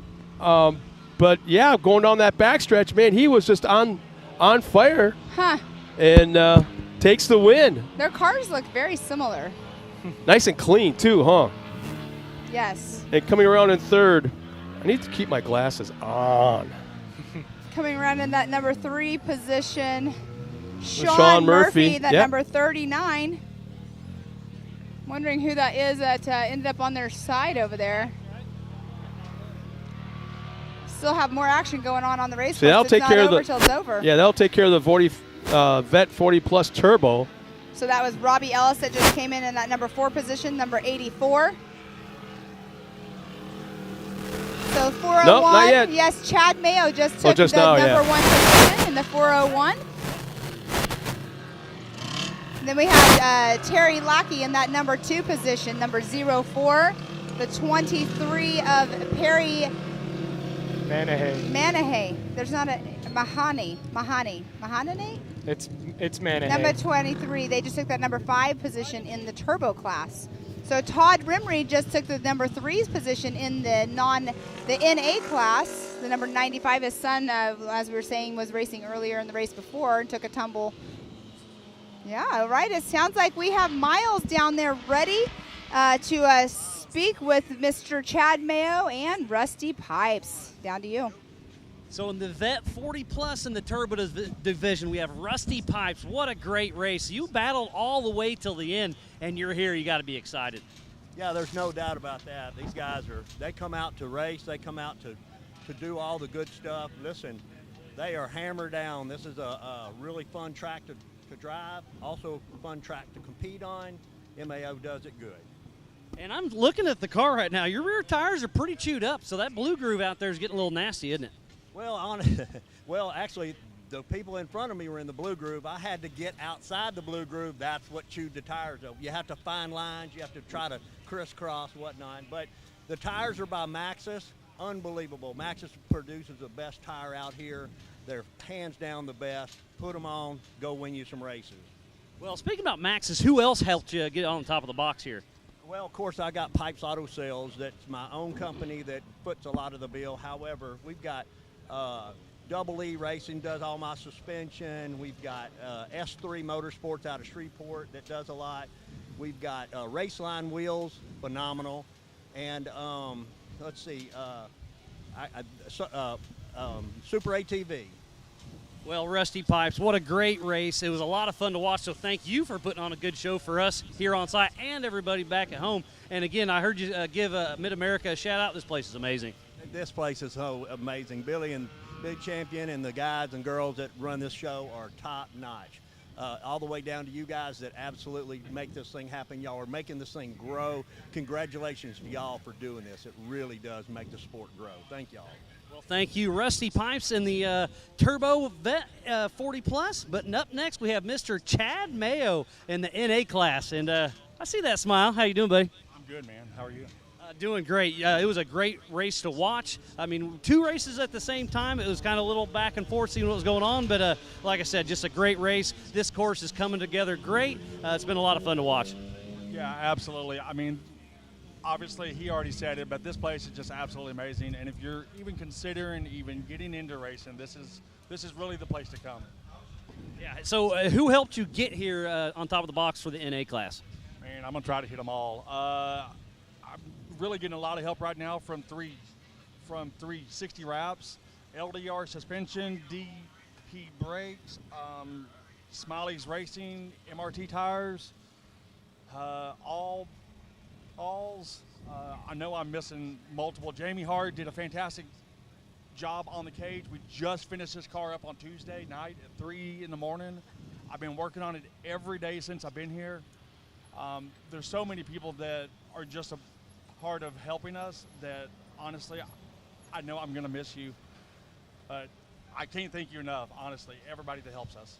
Well, again, just great job for making it out front. And I think it's cool. You had your wife racing earlier also, right? So the husband, wife deal, she lets you run, you let her run, you help each other out. I saw all smiles in the pits, and that's what it's all about. Absolutely. Unfortunately, I don't get to go race unless she does. So, I mean, it's one of those things. I try to keep the family happy, happy wife, happy life. And that's what I'm doing. I 100% agree with that. I mean, and that goes along with Mid-America. It's family-friendly at its finest here at Mid-America Outdoors. 100%, 100%. And I'm sure they've already said it time and time again, but wait until June. Well, the pool's open. This place is incredible. Well, thank you, Chad Mayo and Rusty Pipes. Congrats for first and second in NA and Turbo. So it's been a great race. We still have some more racing action yet to come, but we'll be right back after this.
Man, this is a good looking race car.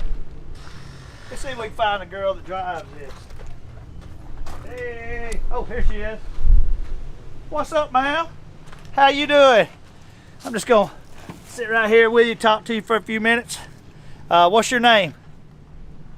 Okay, play a little hard to get. I like that, I like that. How old are you? You over 18, right? Okay, so you pretty hard. Yeah, you just go keep it real and see if I can make you like, Nope. I don't know. You ain't too friendly. You from around here? Man, you know what? You got a bad attitude. I hope you wreck tomorrow. All right, guys, I'm out here. We've been having a blast watching the practice for the 170 class out here at Mid-America Outdoors for MAO Racing. I'm here with my man Tillman. I want you to tell him who you are and where you're from. I'm Tillman Winston-Ewing, and I'm from Tippah, Mississippi. All right, so I know you raced last weekend and you were on the podium over in Rush, Kentucky. Now you're out here at MAO in Oklahoma. How are we going to do this weekend? What's your expectations for the race? Passing people, going fast, and not wrecking and getting flipped over. Hey, that's always a good thing. I can't do it. I hope you have better luck than me because I always crash out. If you could tell anybody at home about Mid-America and what you like here, what would you like to tell them to make sure that they know how much fun we're having? Mr. Poe's missing out, and he's excited right now, and I'm hoping he's watching this. Oh, Mr. Poe, you heard it right here. He's calling you out. You should have been here. If you're not here, guys, make sure you make the next one. We're having a blast out here at Mid-America Outdoors. Breaking in our belts used to be such a pain in the butt. No matter how hard we tried, we just couldn't get longer life out of our belts. That's why we were so excited when we found these new Gates Redline belts. They have a super simple 3-step process for breaking in your belt the right way.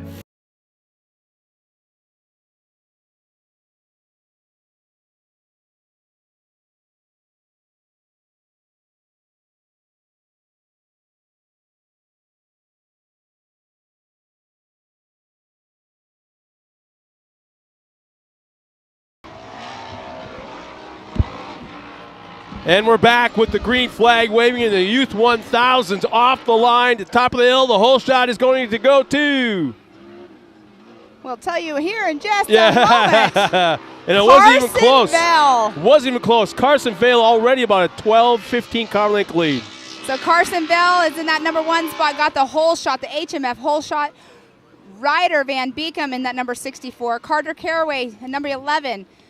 The number 42 of Rowdy Speaks, 979 of Jace Leach, 250 of Crichton Jordan, and then the 225 of Ty Lukenmeyer. I'm like, come on, Van Beekum. Just well, they one got race, through the first man. turn. Yeah. They've had problems Yeah, today. that's the furthest they've gone, both him and his dad. Well, his this dad got entire a flat weekend. earlier. Well, yeah, right there. He was on, yeah, so good to see a rider not have a little. It's a long haul to from Queen Creek, Arizona. Yes, and right behind us here is Cody Caraway. Carter, his child, is on course right now. He just finished racing.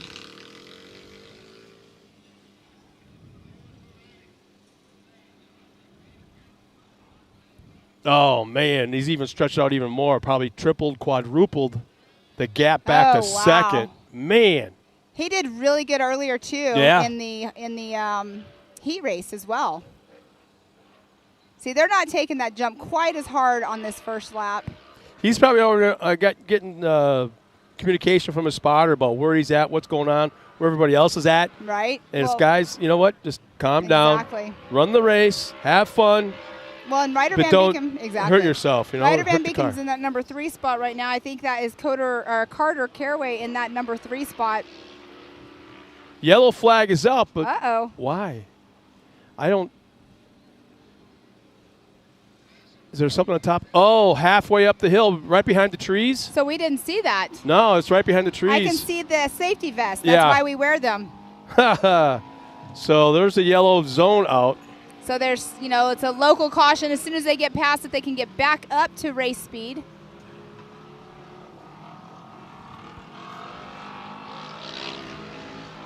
This Youth 1000 class, a lot of these kids started out, the tiny tots in those little 170s that were racing earlier.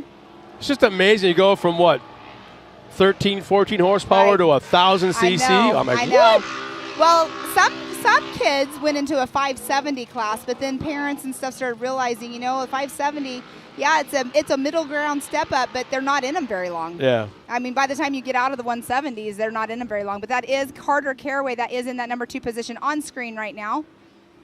So I got to see. Number 11 out of Blue Ridge, Texas. Yeah, it looked like Van Beekum was getting. Yeah, there he is Van in that Beekum, white car. Well, red, Van white, Beekum blue. looks like he's having some problems. Something just broke on Van Beekum. It looks like it may have been a steering issue of some sort, but he wanted to turn. And it wouldn't turn. Yeah. It was turning until it didn't. It's Oh, no. racing, but he's definitely right there. You're seeing them going through that rhythm section. Cody Caraway. I believe that might be Rowdy Speaks. That was right behind Cody. Cannot believe the luck or lack of luck that Van Beekens have had on this weekend. Sometimes when a gremlin is there, Oh, it you kidding doesn't me? leave. How many races? What? The old man's in 3 classes, is it? I 2 think at so. least. I think so. And then he's in at least 2. But every single race, There has been practice and qualify and the heat race Yeah. and now the main. There has Oh, been yeah. something. It's unfortunate. I mean, it's very unfortunate when that happens with, while you're racing, but I'm sad to say it, but that's racing. I mean, you push your car to the limits. Carson Bell is coming through. His lap times is going to be pretty fast. I'm curious to see. So now it looks like Van Beeken's underway as you're talking about Carson. Van Beeken's back underway, but he's good. well back in the pack. Not sure what happened, but, getting a finish is a finish because it's going to be a long season. We're only on round 2, and we have 8 rounds. Yeah. So Carson Bell is out with a 2:15.429 is what his lap time was. What's the gap back to second, the number 11? Carter Caraway is a 20.274 second. That's gap. almost, it's approaching half a lap lead. Right, exactly. Time-wise. I mean, because you can see right there on screen, that is Carson Bell. He already went through. This is who we were just talking about. He is taking the turns like Pro 4s, Pro 2s. He's setting himself up before the turn. And that's what you really got to do in practice. That's heavy on the gas, heavy on the brake, heavy on the gas. It's no, partial pedal of any kind, either one. Exactly.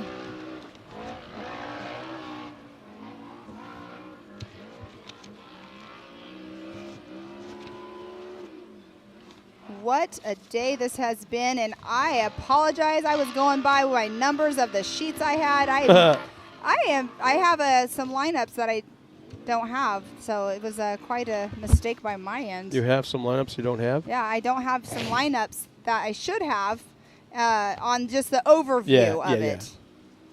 I just like picking on you. That's okay. Okay. I can take it. Yeah. Really? Yep. You're saying you're trained?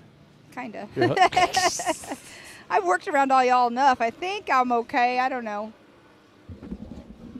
Bringing that y'all out. I'm actually originally from Oklahoma. My home state. Yeah, you've moved around a little.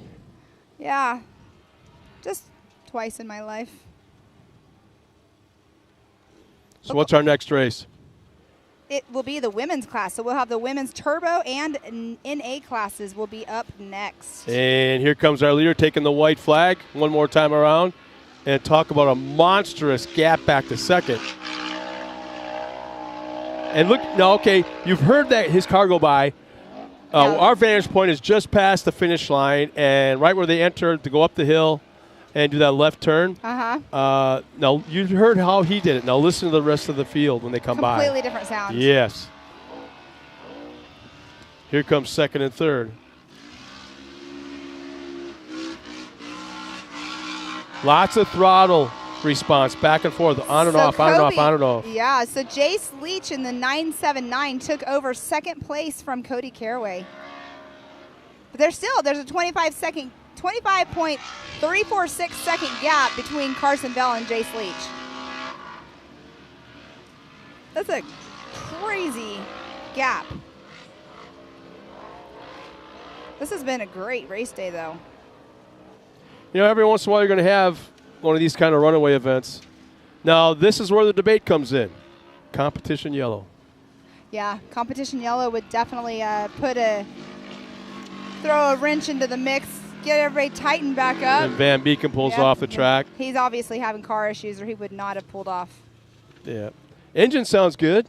Yeah, it's definitely, it's probably something in the steering rack. I think you're right on that. And we just had another car pull off the track just past that little tabletop. But on screen there, we have the 979 right there of Jace Leach. They just went through our other timing loop that we have out on race course.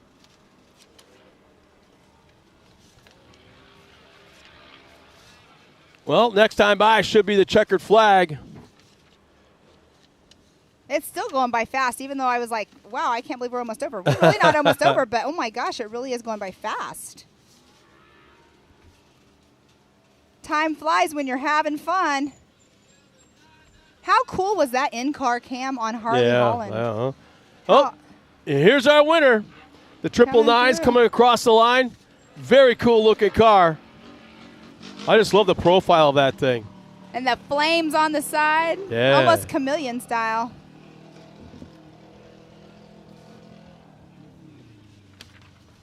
So you're double checking to make sure you don't have any lineups, huh? No, I'm just I'm organizing my papers because I got them unorganized. Here comes second and third. Across the line. So second and third, so Jace Leach takes that number 2 spot.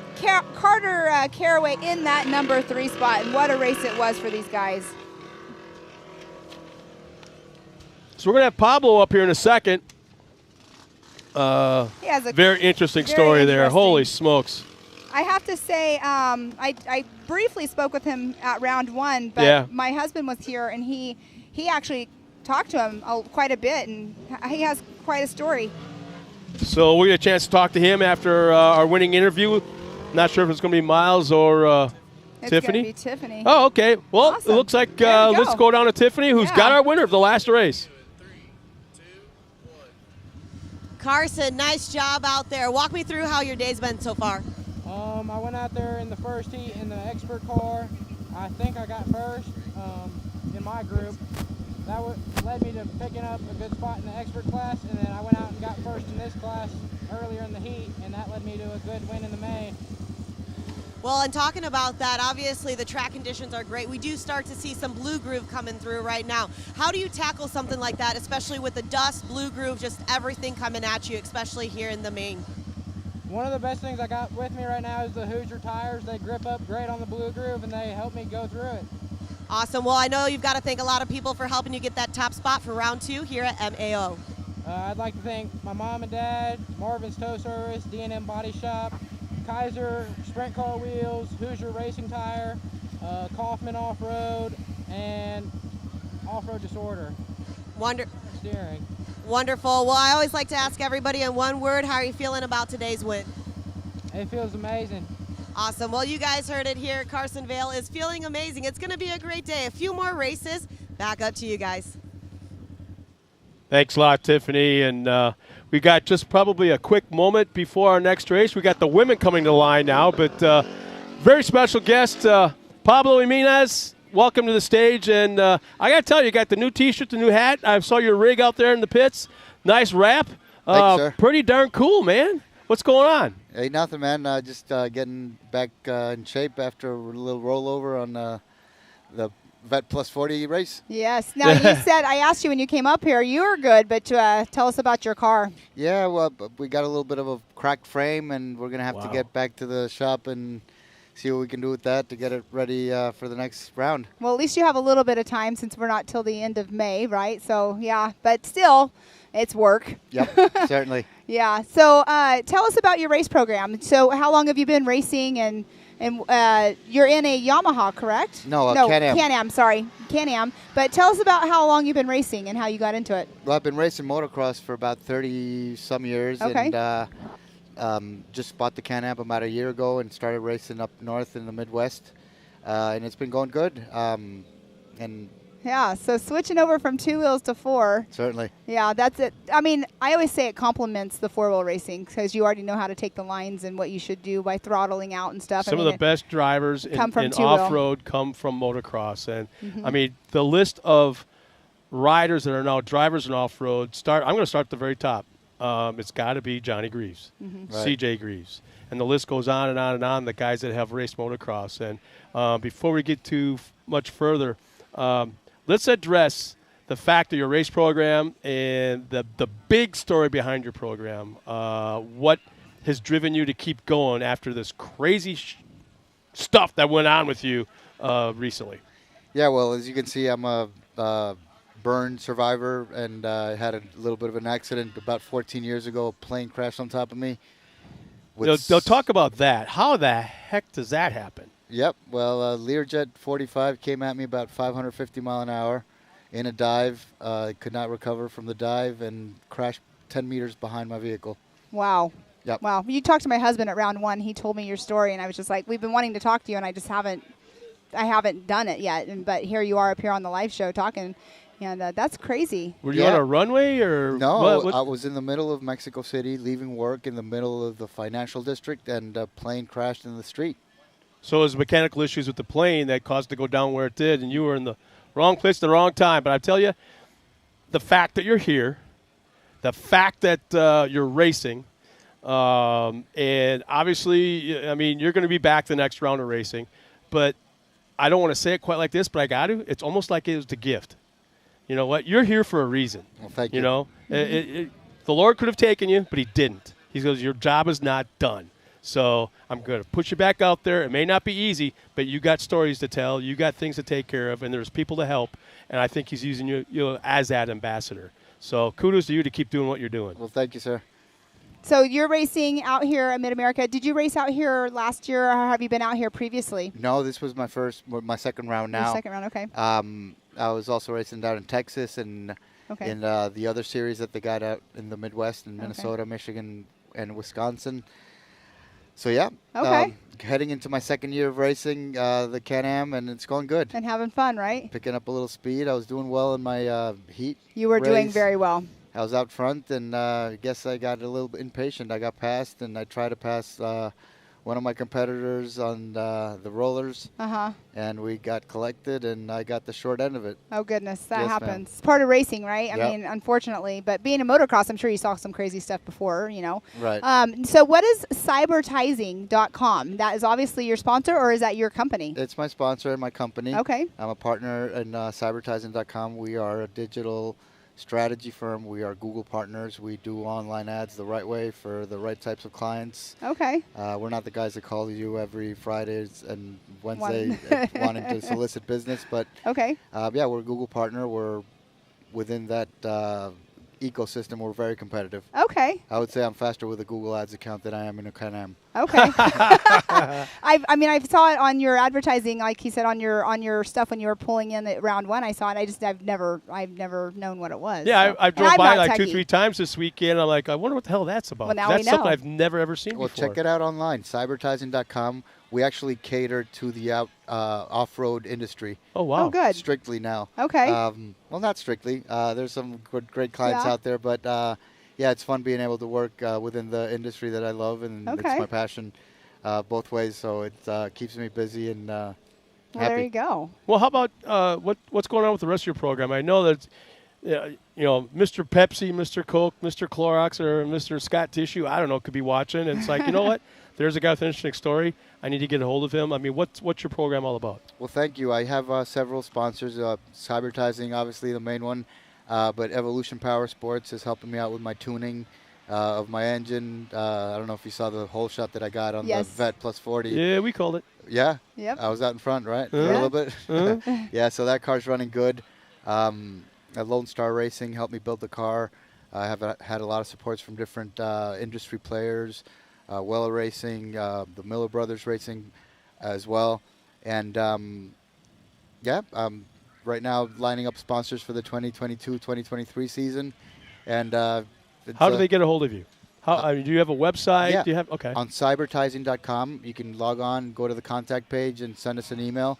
No, we'll go to you. They'll go directly to me, yes. That's awesome. Yep. That's an easy way. Well, thank you. So you have business cards you hand out then, right? Right.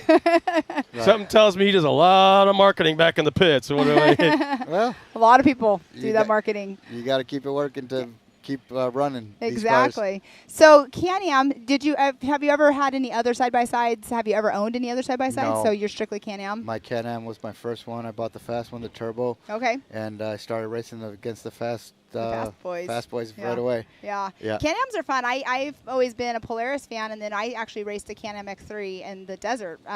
So now my kid, he had an RS1. We recently sold it, started racing here. Now we're like, we got to get him another car. So making that decision, but we are all the decisions that we're trying to make right now are all between Can-Am X3s. So he'll be in the amateur turbo class, but it's a pretty cool car. It is. Have you driven any other ones?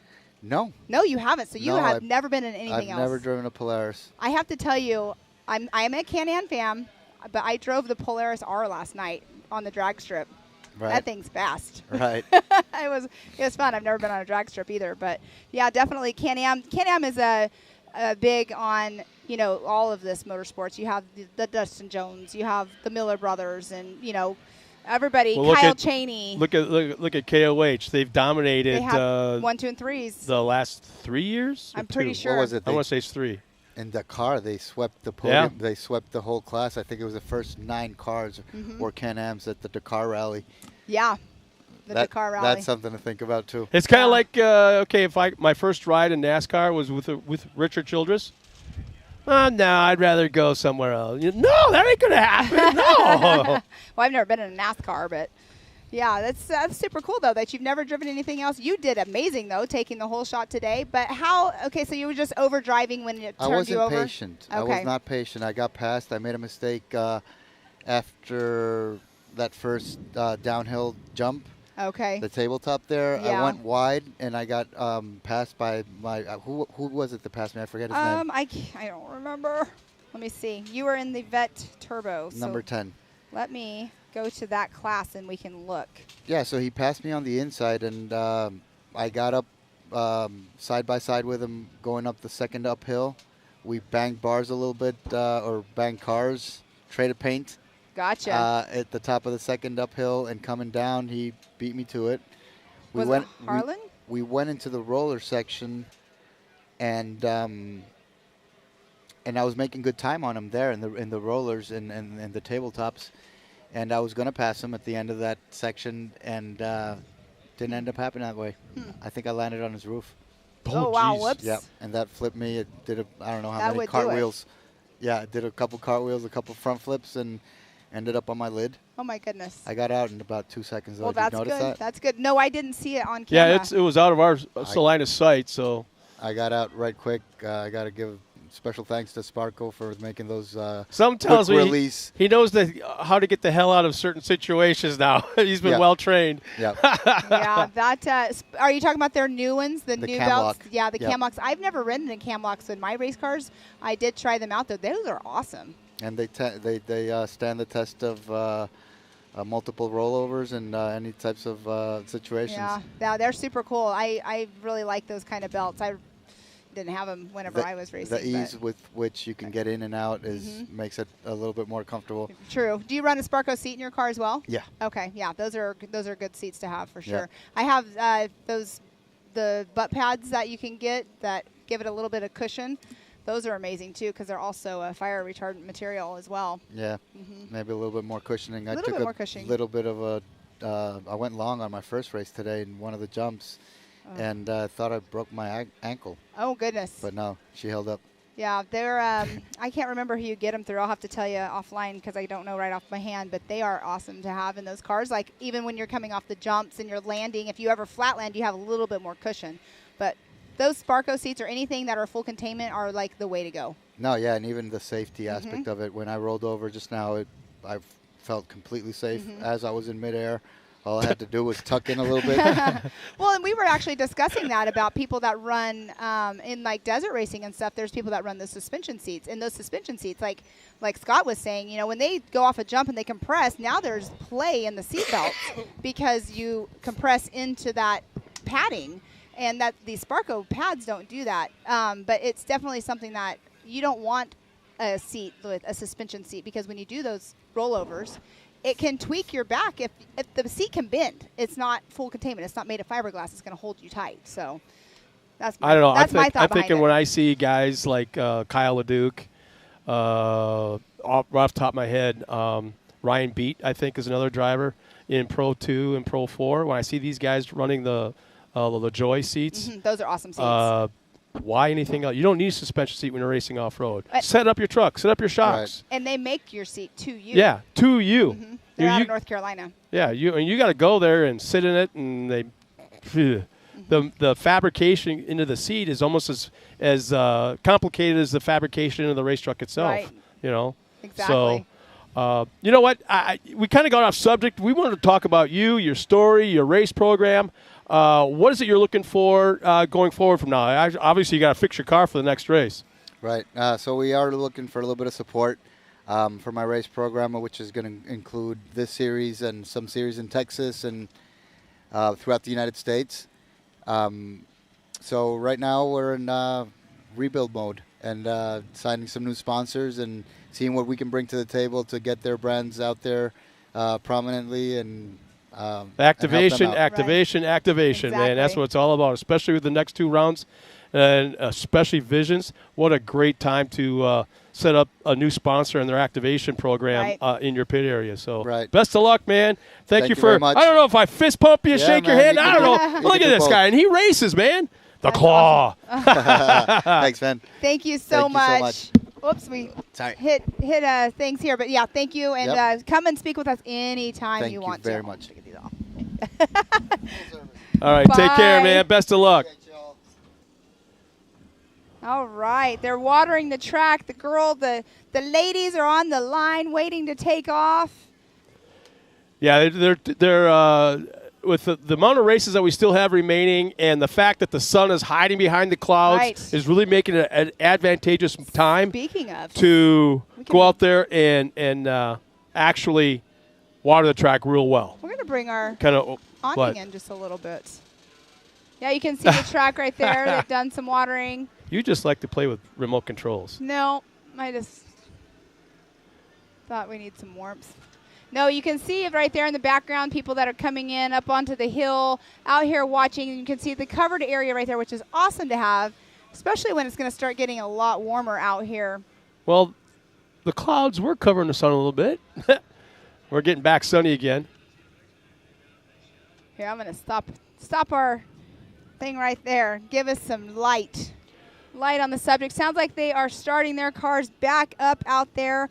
We are going to have first off the line the women's turbo class, and then after the women's turbo class, the women's NA. So women's turbo division, we have Lacey Tewksbury in the number 13, the 917 of Kendra Hoop, the number 6 of Morgan Vanover, the 44 of Benani, the number 14 of Marissa Smith, the 88 of Crystal Rowden, the 519 of Jennifer Mayo, and the 314 of Katie Thomas. That is in our women's division, women's turbo class. And then in our women's NA class, we have Holly Mulligan, Shiley Broker. Holly Mulligan's in the number 109. Shiley Broker's in the 774. Ashley Rowden in the number 15. 505 of Michelle Pokitza. The 806 of Paige Lukenmeyer, the 622 of Kaylee McGuire, the 431 of Bree Seek, the number 10 of Haley Boodle, 237 of Josie Watkins, number 17 of Brooklyn Singleton, and the 04 of Emma Garman.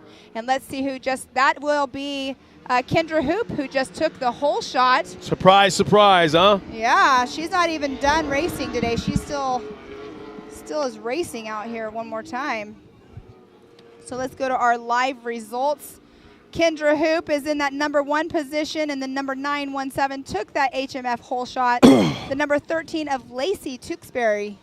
And our next race is at the line. The flag is down, and it's up. We're back underway with our second wave, or our second class. This is the NA class. Now, you got to help me out because I'm an old man and I don't quite remember. One of these 2 races probably had the best race of the day out there on the course earlier in the heat races. It was the turbo. Okay. Well, I don't know because Bree Seek is in this. Yeah, Bree was definitely in. Between Bree Seek and Josie Watkins earlier. Yep, you got it. So it You was nailed the it. NA class. And again, this is their main event, their last race of the weekend. Well, possibly. Not all of them. Yeah, so that's what I meant. Racing. So our first 2 cars have pulled away from the rest of the field is it the Turbo was the first off the line? Turbos went first off the line. Kendra Hoop took the number 1 spot and the whole shot. Lacey Tewksbury, number 13. Morgan Vanover, the 3rd position in the number 6. Ben and Nye, the number 44 in 4th position. Crystal Rowden, the 88 in 5th. And then in the women's NA, Bree Seek, the number 431, took that whole shot and is in that number 1 position. In second position is the 237 of Josie Watkins. Whoa, what happened here? That's a tight race that we didn't have just a moment ago as I was watching. There was a big gap from first to second, and it's not there anymore. So that's Lacey Tewksbury in the number 2 position with Kendra Hoop in number 1. Hoop had the lead just a moment ago, right? Kendra Hoop has taken the whole shot and has been in the lead. Until now. Well, no, Kendra Hoop is still in the lead. Oh, Tewksbury. Tewksbury's in second position.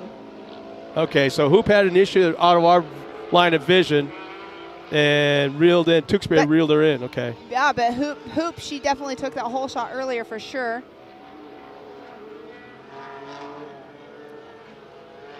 But look at the gap between the two classes already.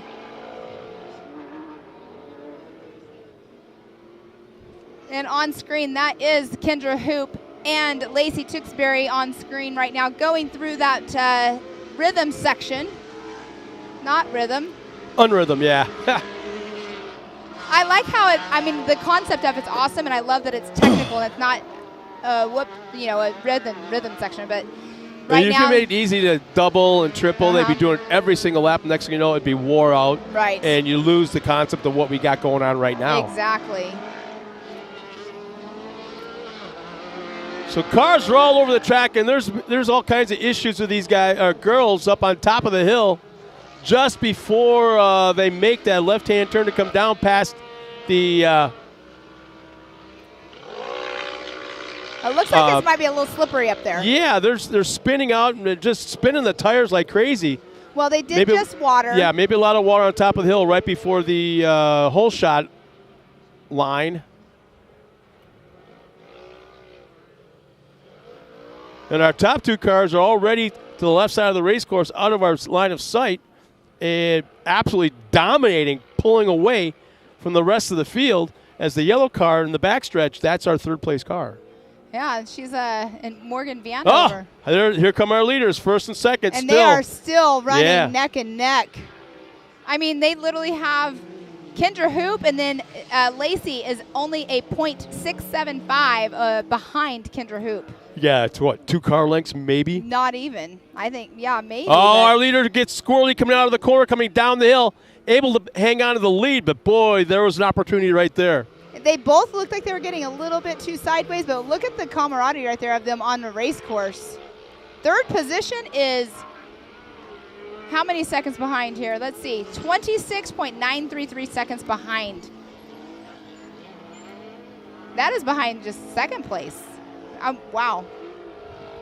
Wow, this is definitely going to be a good race. Looks like the number 14 of Marissa Smith is having some issues. She's going a little bit slower. But look at the crowd is growing.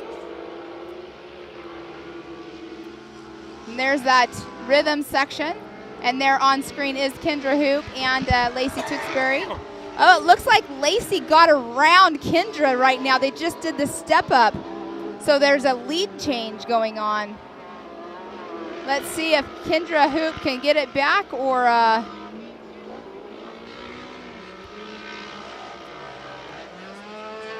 look at that. There's definitely not a big gap between them still, but Lacey Tewksbury did take over the lead from Kendra Hoop. All right, the race leaders just now went over that 80-foot tabletop. They are in the Ultimax Spillway.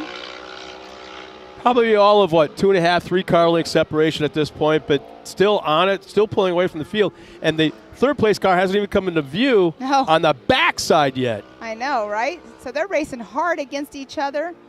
They're getting ready to come through. Let's see their split difference, and then I'll go into... Whoa, a little squirrely coming out of that final corner. White flag is out. Man, this went by fast. This is where Kendra is definitely waiting for Lacey to make one little small mistake and take that pass. You can see how slippery it is up on top of that horseshoe, though. Kendra appears to be keeping that car. Has she got a left front flat? It looks like Kendra might be having something going on. I'm not sure. She does have to race again, I believe, still.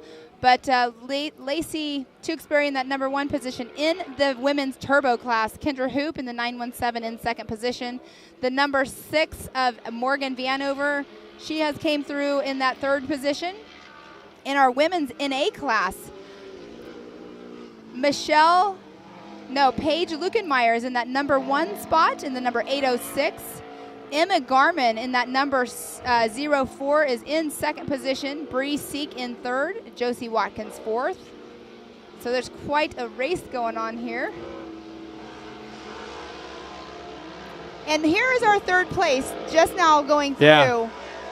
She's just now entering into the Talladega, but yet our race leaders are all the way over on the other side of the track. They're already. making their way back along that back stretch. Yeah, they're getting ready to go through the tabletops over there in the Ultimax Spillway.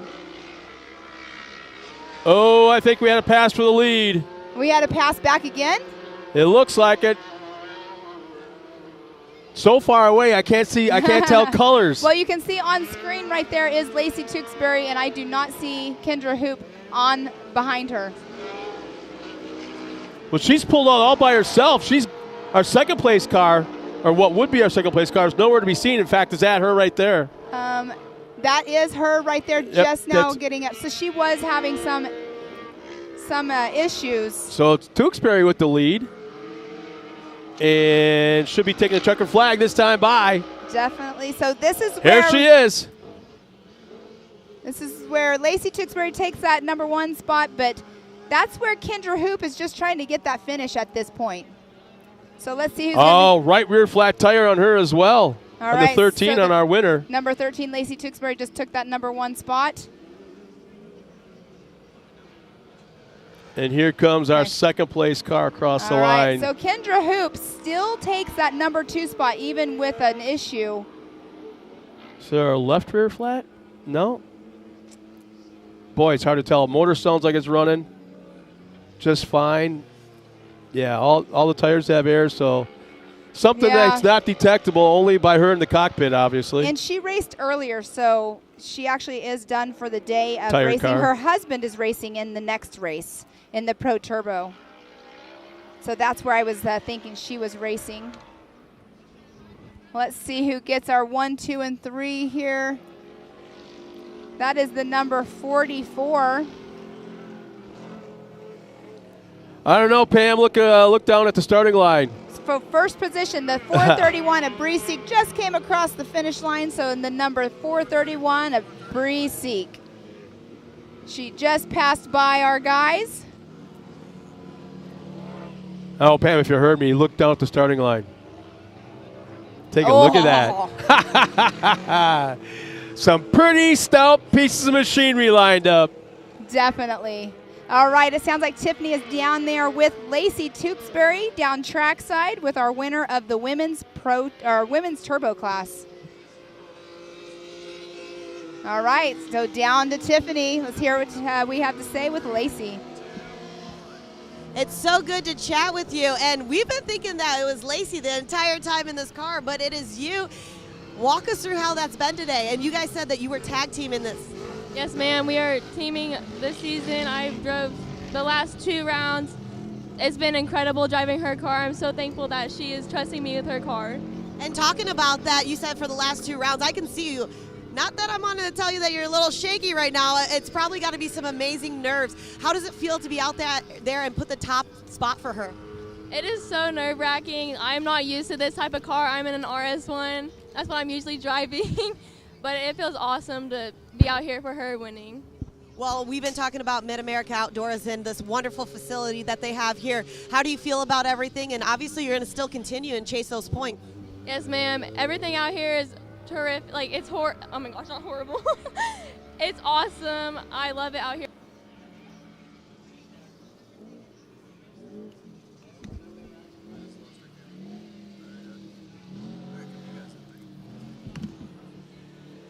All right. Go ahead, Scott. Oh, man.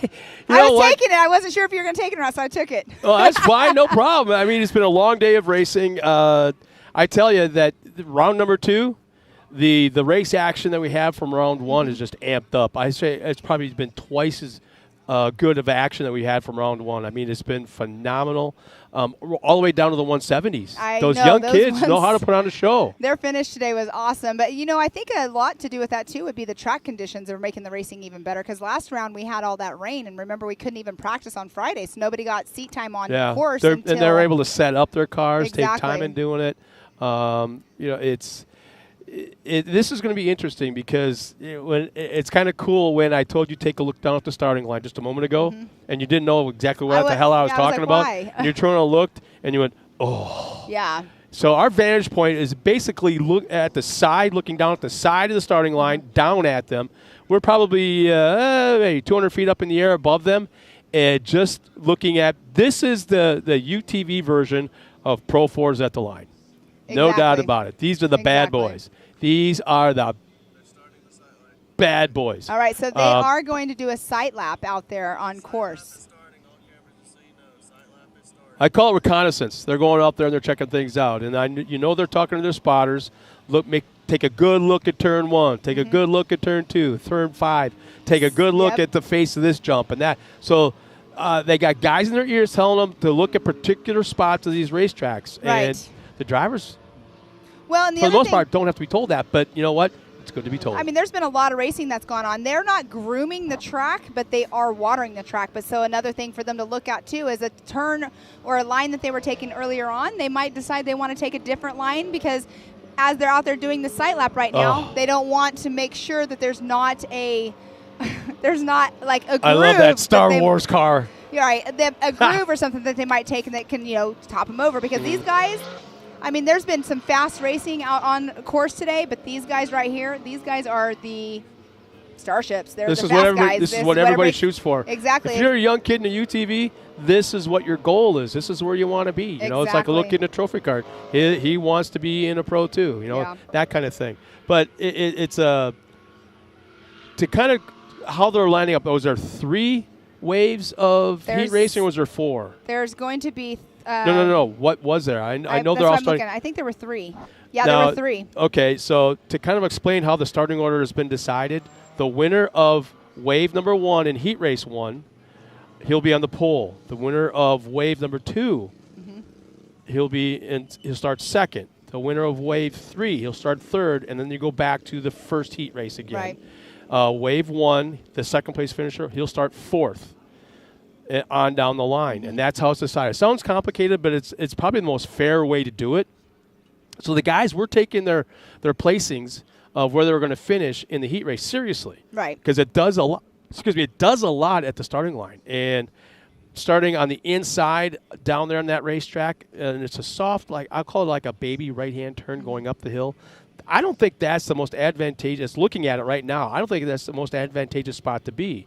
On the inside, that's where Robert I can't even say it. Robert Van Beekum.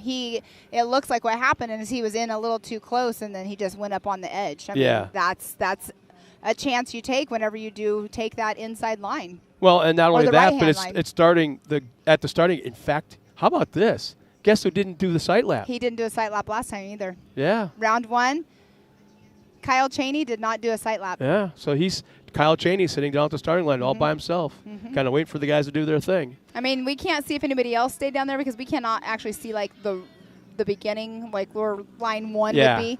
But yeah. So it looks like he wants to start in the 5th spot? No, here's the thing. This is what I don't know. Okay, you won heat race 1. No, he's in 6th. You're supposed to start. You should start. No, not you should. Do you get to choose where you start? Can you start in that 3rd position? I think you have choice. I think that's what Billy was talking about. See, I'm not feeling so dumb now because he's not on the inside where the pole would be, basically. I think they have to make their choice before they go down to the line. Possibly, but the fact is they get to make their choice. That's what I was wondering. Yeah. And, they're starting 8 wide, 2 deep, 2.5 rows deep, 3 deep. Yeah. But you start 8 wide, and that soft baby turn going up the hill is only maybe 4 wide? I'll say 3 wide minimum, 4 wide maximum, and that's only, we're looking at, 30 yards of straightaway I know. before that spot. So Well, there's going to be something going on, yeah. We saw, lots of stuff happen at round 1 in that turn, and then today, Cody Martin at round 1 off the start. He didn't get very far, and his car was completely destroyed from that crash. So there's a lot of stuff that can happen in that turn run because everybody's wanting to get that whole shot. Because what you want to do is you want to get out front. You don't want that dust, is what you don't want. Part of the sponsorship program for some of these guys too is not so much, okay, Mr. Can-Am, here's a check for, we'll say $50,000 for the season. Right. No, some of it doesn't work like that. It's performance laden. Right. So the better you do, the more money you'll make according to whatever the contract says. Exactly. So that's how these guys make their money. Some of them is by how they finish on the racetrack. If you finish 5th, you don't get paid. Right, exactly. So. Well, because, they're sponsoring them for a reason. They want their name up on top of the box. Speaking of sponsors, let's just go through the sponsors again that we went through earlier that helped take care of the park and sponsor the series. So we have Nitto Tires, MRT Tires, 360 Wraps, which we've seen a lot of cars out here wrapped in 360. There's some they haulers. own the place, Yeah, right. They've done all of the Mid-America stuff as well. Raceline Wheels, Ultimax Belts, which we had Lori and Mel up here earlier talking about those. Gates, Maxxis Tires, which we had Dave up here. Super ATV, Oklahoma Ford Dealers, Hammermill Metals, and the HMF is sponsoring the Whole Shot Award. So it's super cool to see these sponsors out here helping out the track, sponsoring the track, taking care of the racers. And like we were saying earlier, up in the pro shop, you can go up there and look at the Raceline wheels on display. Yeah. You can buy a fire suit if you need to buy a fire suit. Ultimax belts, they have multiple sizes up there. And, it's definitely super cool for all of these sponsors taking care of the park. Well, we got a large field coming up to get staged. They're coming in front of us now. Their reconnaissance lap is coming to an end. So we can go through the names if you'd like to. Absolutely. There you go. Yeah, That's what I was getting at. We have the 191 of Kyle Cheney, which we saw did not go out and do the site lap. The 184 of Scott Champion, which he was our winner last round, and last year he was second place in points. The 81 of Ryan Tewksbury, which his wife was just racing last race. The number 84 of Alan Corbin. 53 of Randy Clifton. 45 of Gage Hughes. The 979 of Jack Letourneau. Then we have the number 38 of Zach Beavers. 17 of Corey Willis. The number 2 of Austin Vanover. 704 of Daniel Kelly. 18 of Kobe Caraway. The 904 of Mike Park. And the 260 of Hunter Davidson. Then on the last line that got to choose, we have the number 21 of Kanan Baker, the number 15 of Cody Martin, 41 of Jeb Boodle, the 221 of Zach Smith, 717 of Ray Barnes, 124 of Michael Huddleston, and the 64 of Robert Van Beeken. He needs some luck this round. Oh, boy. Let's see if something happens on his side. I'm not even sure if I see him out there, to be honest with you. I'm not sure. He did take a tumble, and I'm not sure if he was racing the same car in this class as he took the tumble in, so he might not be starting the race. But I love that 21. You're right. I don't see it. I love that profile of that 21 car. I know you are. Black and white, mostly white. The numbers even the gold chrome style number. Yeah. It's just that's a show car, not a race car. That thing is just sweet. It's definitely a unique cage. I'm not sure who built it, but it's definitely a unique cage for sure. Well, our flagman's heading down the ridge. He's got the green flag in hand. He'll lower it to the ground. You'll start to hear the engines rev. As soon as he throws that thing up in the air, we're going green. Here we go, everybody.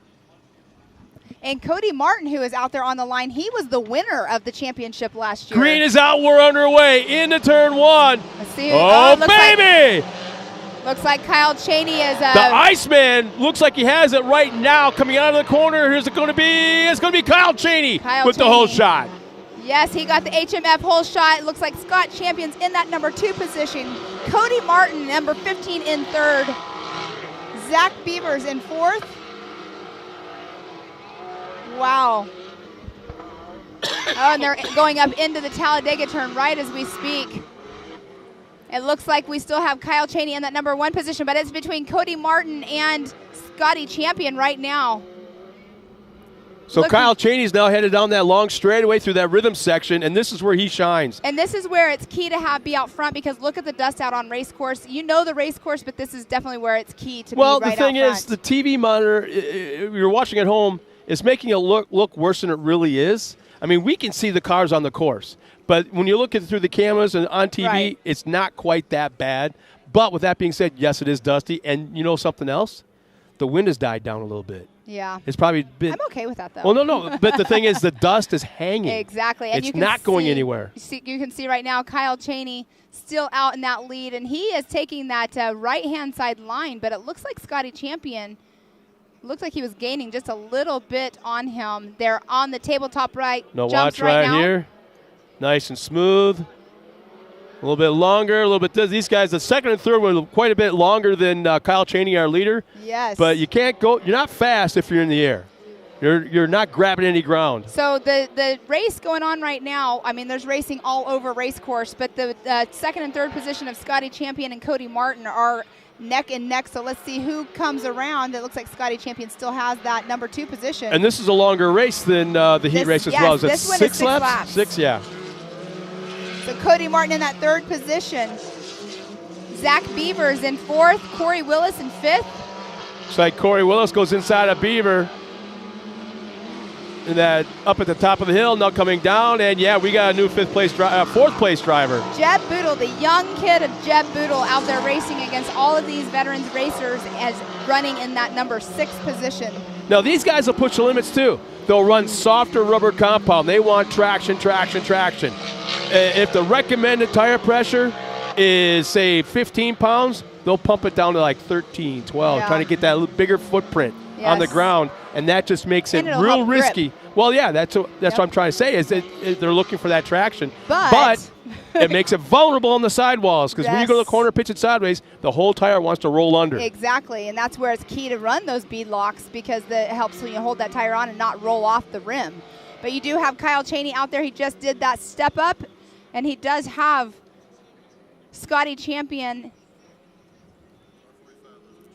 Car 45 sounds Yeah, it like looked like they a left whole the track, which is broken Gage shock Hughes. mount. Yeah, just drove by a second ago, so it looked like he had a broken shock mount or broken shock, as that left rear was just dragging on the ground.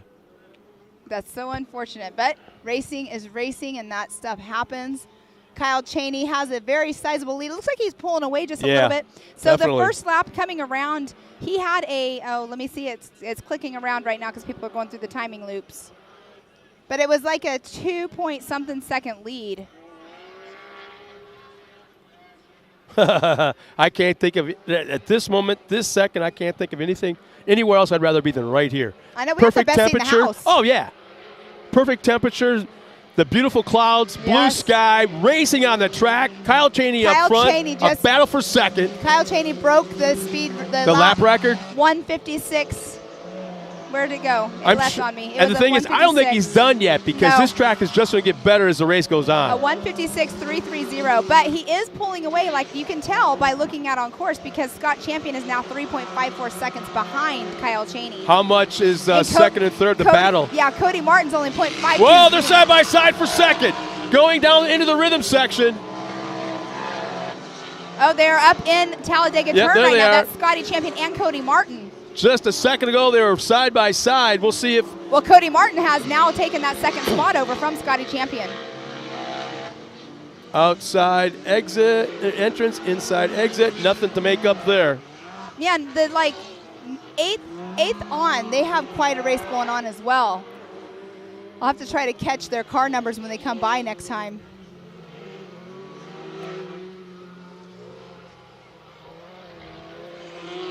Wow. Kyle Chaney still has a sizable lead. Oh boy, it seems like it's almost doubled. It looks from like what what's it going to was. happen, as long as Chaney stays where he's at, second and third keeps battling, the race is going to be in second and third position. Yeah. That's where the race is going to be. Woo, that was a good jump. No other car handles like his, and he knows the right people to get help from. Well, his mechanic is standing right next to you. Yeah. I know we have. He's down. He's right below me, and he's tapping his finger on his bicep. He's got his arms crossed, and he's tapping. No That's radio. Mr. Jason Watt. He's a great. Yeah. No radio, no nothing, but he's watching. Oh, look at the side. All right. Now we have. Listen to his cars. We went by. No, listen to these guys.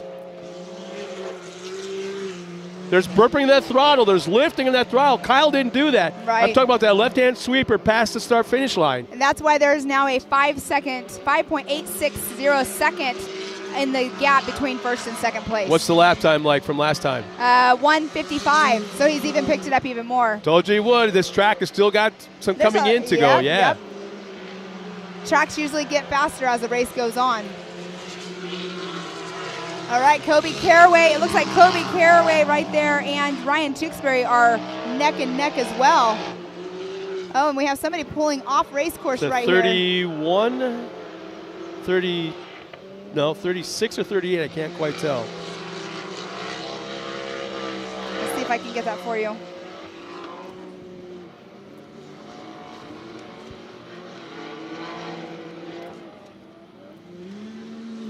Sounds like it's number 38. I'm listening to race control. Okay, so 38 is, that is Zach Beavers.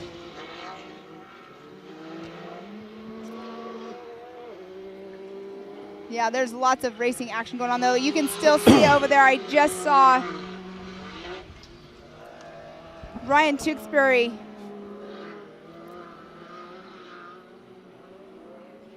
Ryan Tewksbury and Kobe Caraway were definitely neck and neck just now still. And it looks like what's going on right now, Cody Martin's pulling away from Scotty Champion. Yeah, by quite a bit, actually. Probably 12, 15 car lengths at this point. Not sure if he might be having something going down, tire or something, because usually you can feel that. But right there, that is Kobe Caraway in front of Ryan Tewksbury. Both in a Can-Am, but Kobe Caraway is in a single-seat Can-Am.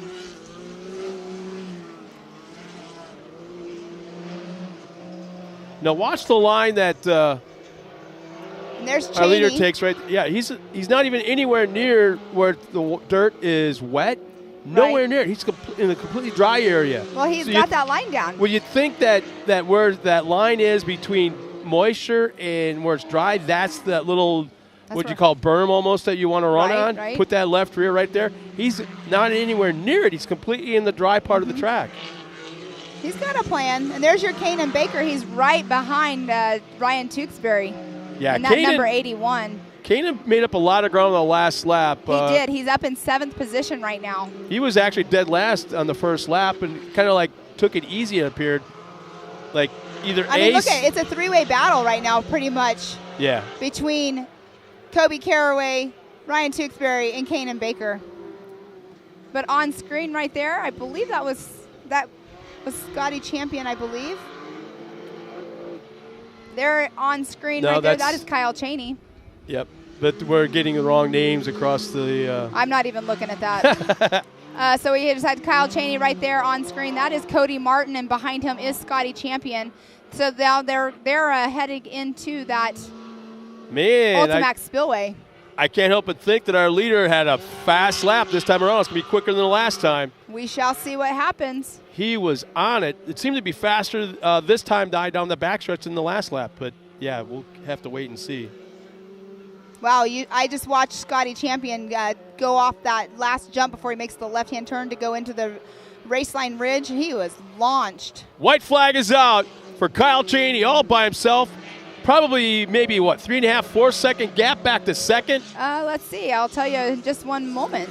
Oh! A 7.76. I just got his 8.49 from the mechanic. Well, you looked at me and held it up, yeah. Yeah, it's a tiny. He's got a big cheesy grin on his face right now. Come on, boy. Keep those tires with air in them and keep the rubber down. He might have a car in possession, Mr. Jason Watt, that one of the cars we're looking at for Mr. Hank. So this is going to be a race to the finish for some of these people. Getting some laps in. That was the 41 just now going through the start finish of Jeb Boodle, the young man in that Yamaha. Ryan Tewksbury has still behind Kobe Caraway, Kanan Baker. That is a three-way race right there. Yeah, Tewksbury pulled away probably about 4 car lengths in the last lap. And they're battling for a 4th, 5th, and 6th position. Yeah. Whoa, did you see Ryan Tewksbury was almost in a bicycle there. Here comes Kyle Cheney into sight. Nice and smooth, keeping it clean. One tabletop, nice. Long straightaway. Is he going to lift? Maybe a real little bit. It looks like he's bucking a little bit. I call it a donkey kick, so he's donkey kicking just a little bit. I'm looking down at the mechanic. He's right below us. He's like, okay, twirling his finger. Come on. Bring it home. Bring it home. Here he comes. You got Cody Martin in that number 2 position. Scotty Champion in that 3rd position. They're in the last turn before they come through our start-finish line. Lap traffic. Will he make the pass to go? Yeah, he does. Kyle Cheney, winner of round number 2 in the Can-Am. Oh, man. Can you be any more confident? Can you be any more just in tune with your car? You know what? He sits real low in that car. Yes. Real low. And his he did helmet. take the sight lap. Yeah, that's what I'm getting at. His helmet barely peeks over the side door of the car. Well, the thing is, he doesn't talk a lot. Right. He kind of watches. He's got those kind of evil eyes, you know. Somebody you don't want to upset. Right. Somebody you don't want to upset. But the thing is, what I'm getting at is he comes to the line. I didn't see him moving his head side to side like he wanted to talk to somebody or shield up. Oh, you get in your mode. He has his race fade on. Everybody else goes out and does the sight lap. He sits there.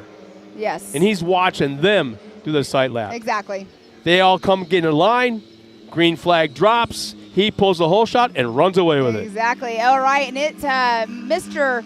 Miles Hasselquist is down trackside with our winner, Mr. Kyle Cheney. He's going to get his emotion. This is not Kyle's first time on the box, but if there is any emotion. There's emotion. But down to you, Miles. So down here with Mr. Kyle Cheney, you have been on a roll the last few seasons. You won your heat today. You won your main. You got to be stoked. Yeah, my car got out of the gate good, and I think that was my key to winning today for sure. A couple guys behind me were really fast, putting in some good lap times, and I was just kind of watching them, make sure I could keep my distance, just in case I did make a mistake. I had enough to regain, and I just held my distance and was easy on the car all race. My freaking Can-Am did awesome. Fox shocked. The car was great today. I couldn't ask for a better car, and the track was prepped great too. So I want to ask you just a question. So the HMF hole shot you got, this thing was popping and sputtering. What are you doing? This one was not popping and sputtering. This one was, I thought it was going to pop and sputter, but I about started burning the belt. My launch control was not working. I thought it was, and I tried it like and it didn't work, so I just had to take off regular without launch control. Okay, I heard somebody down there, but you got the whole shot, and like you said, you and Scotty battled early. Martin was in the mix, but you got out front early, never looked back. So who else helped you get on top of the box? Like Evo Power Sports for sure. Raceline wheels, HMF definitely helped me get out of the hole there. Yokohama tires, Can-Am, factory UTV skid plates, AIM, SSI graphics side. CT Raceworks for building the car. I just want to thank everybody. Thank you guys for having a great event for us to race. Yeah, so you've raced all over the place and lots of success, but here at Mid-America Outdoors, it's just something different. What do you think about the not even just the track, what about the park itself? Yeah, no, the park itself is second to none. I mean, it's a great place to bring your family or, whatever. There's something for everybody to do. No one's going to sit here bored, that's for sure. There's a lot of stuff going on, but that's what it's all about. Like you said, family affair. It's a great time. But again, you got top of the box in your heat. Now you're top of the box for your main race. This is round 2, so heading into the season early, it's looking good for you. We had some bad luck first round. Whatever. Well, this is the second round. First round, we did not do good. I think I ended up like 11th. We had some issues, but it's all for a championship. We get a throwaway, so hopefully we could just keep knocking out podiums and be there in the championship hunt at the end. Well, Kyle Cheney, always a class act. Congrats on that, and it's been a great day. We're going to give some awards away here in just a little bit, so I'll let you head on over that way. But again, Kyle Cheney, top of the box. Congratulations, buddy. So while we get everything reset and do some awards, we'll going to talk to some of our amazing marketing partners. We'll be right back after this.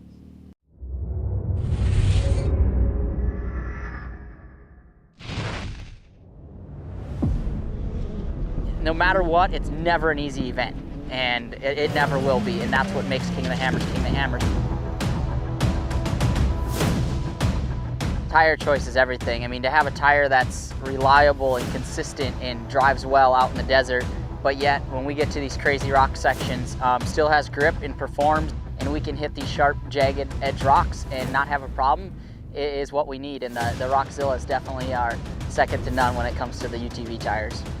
And it just speaks traction. It's got big lugs hanging off the side. It's got big lugs down the side of the sidewall of the tire. If you're gonna look for something that makes traction and is gonna grip in rocks and dirt and everything, you look at a Rockzilla and go, man, that thing looks like it's gonna do the job right there.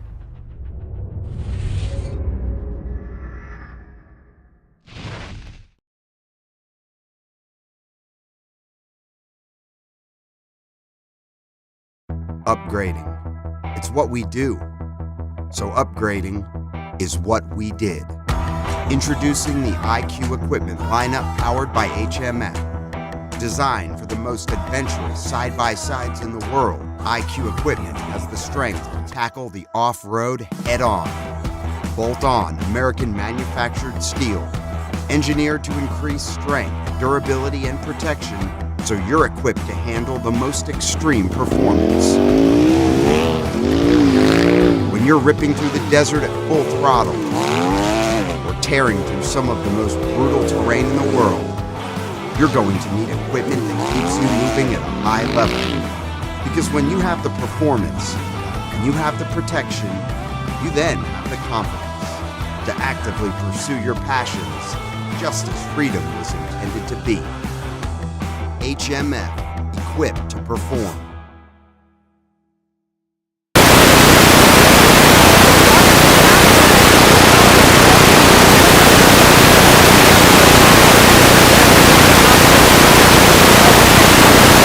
Championship series. It's been a great day of racing, a lot of fun, a lot of action.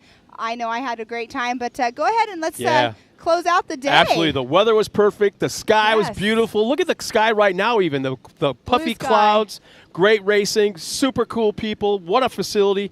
You know what? This is definitely a destination, definitely on a bucket list. If it isn't before, or if it wasn't before, it better be now. The next race, don't forget you can be here. It's Memorial Day weekend. Something tells me we talked about this earlier. It's a long ways away. No, it's not. It's not. I know it's not. But May 20th, 29th, Memorial Day weekend, heat racing on Saturday, mains on Sundays, which tells me something special is going on there. And then also the round 4, June 18th, July 14th and 15th. We're talking about Visions. Everybody talks about rounds 3, 4, 5. But you know what? They also talk about Visions in the same breath. Well, Visions, that's the day that we're racing, but Visions actually is taking place all the 13th week long. through the 17th. Yeah. And then September 3rd and 4th, Labor Day weekend, another big race a weekend, as well as October 1st. And then the championship finals. Go to our website, check out the whole schedule. There's so much going on. These guys, keep in mind, are chasing $375,000 in total purse for the season. And that's uncalled. Exactly. And download the Mid-America app, because right there you can click on live streaming directly from the app, and it'll take you right to the YouTube and watch us live. Yeah. So on behalf of the entire crew here, the entire staff of the facility, Tiffany Stone, Miles Hasselquist, my partner right here, Pam Hall, I'm Scott Rain. We'll see you in a couple weeks right here on May 28th to 29th, Memorial Day weekend at Mid-America Outdoors.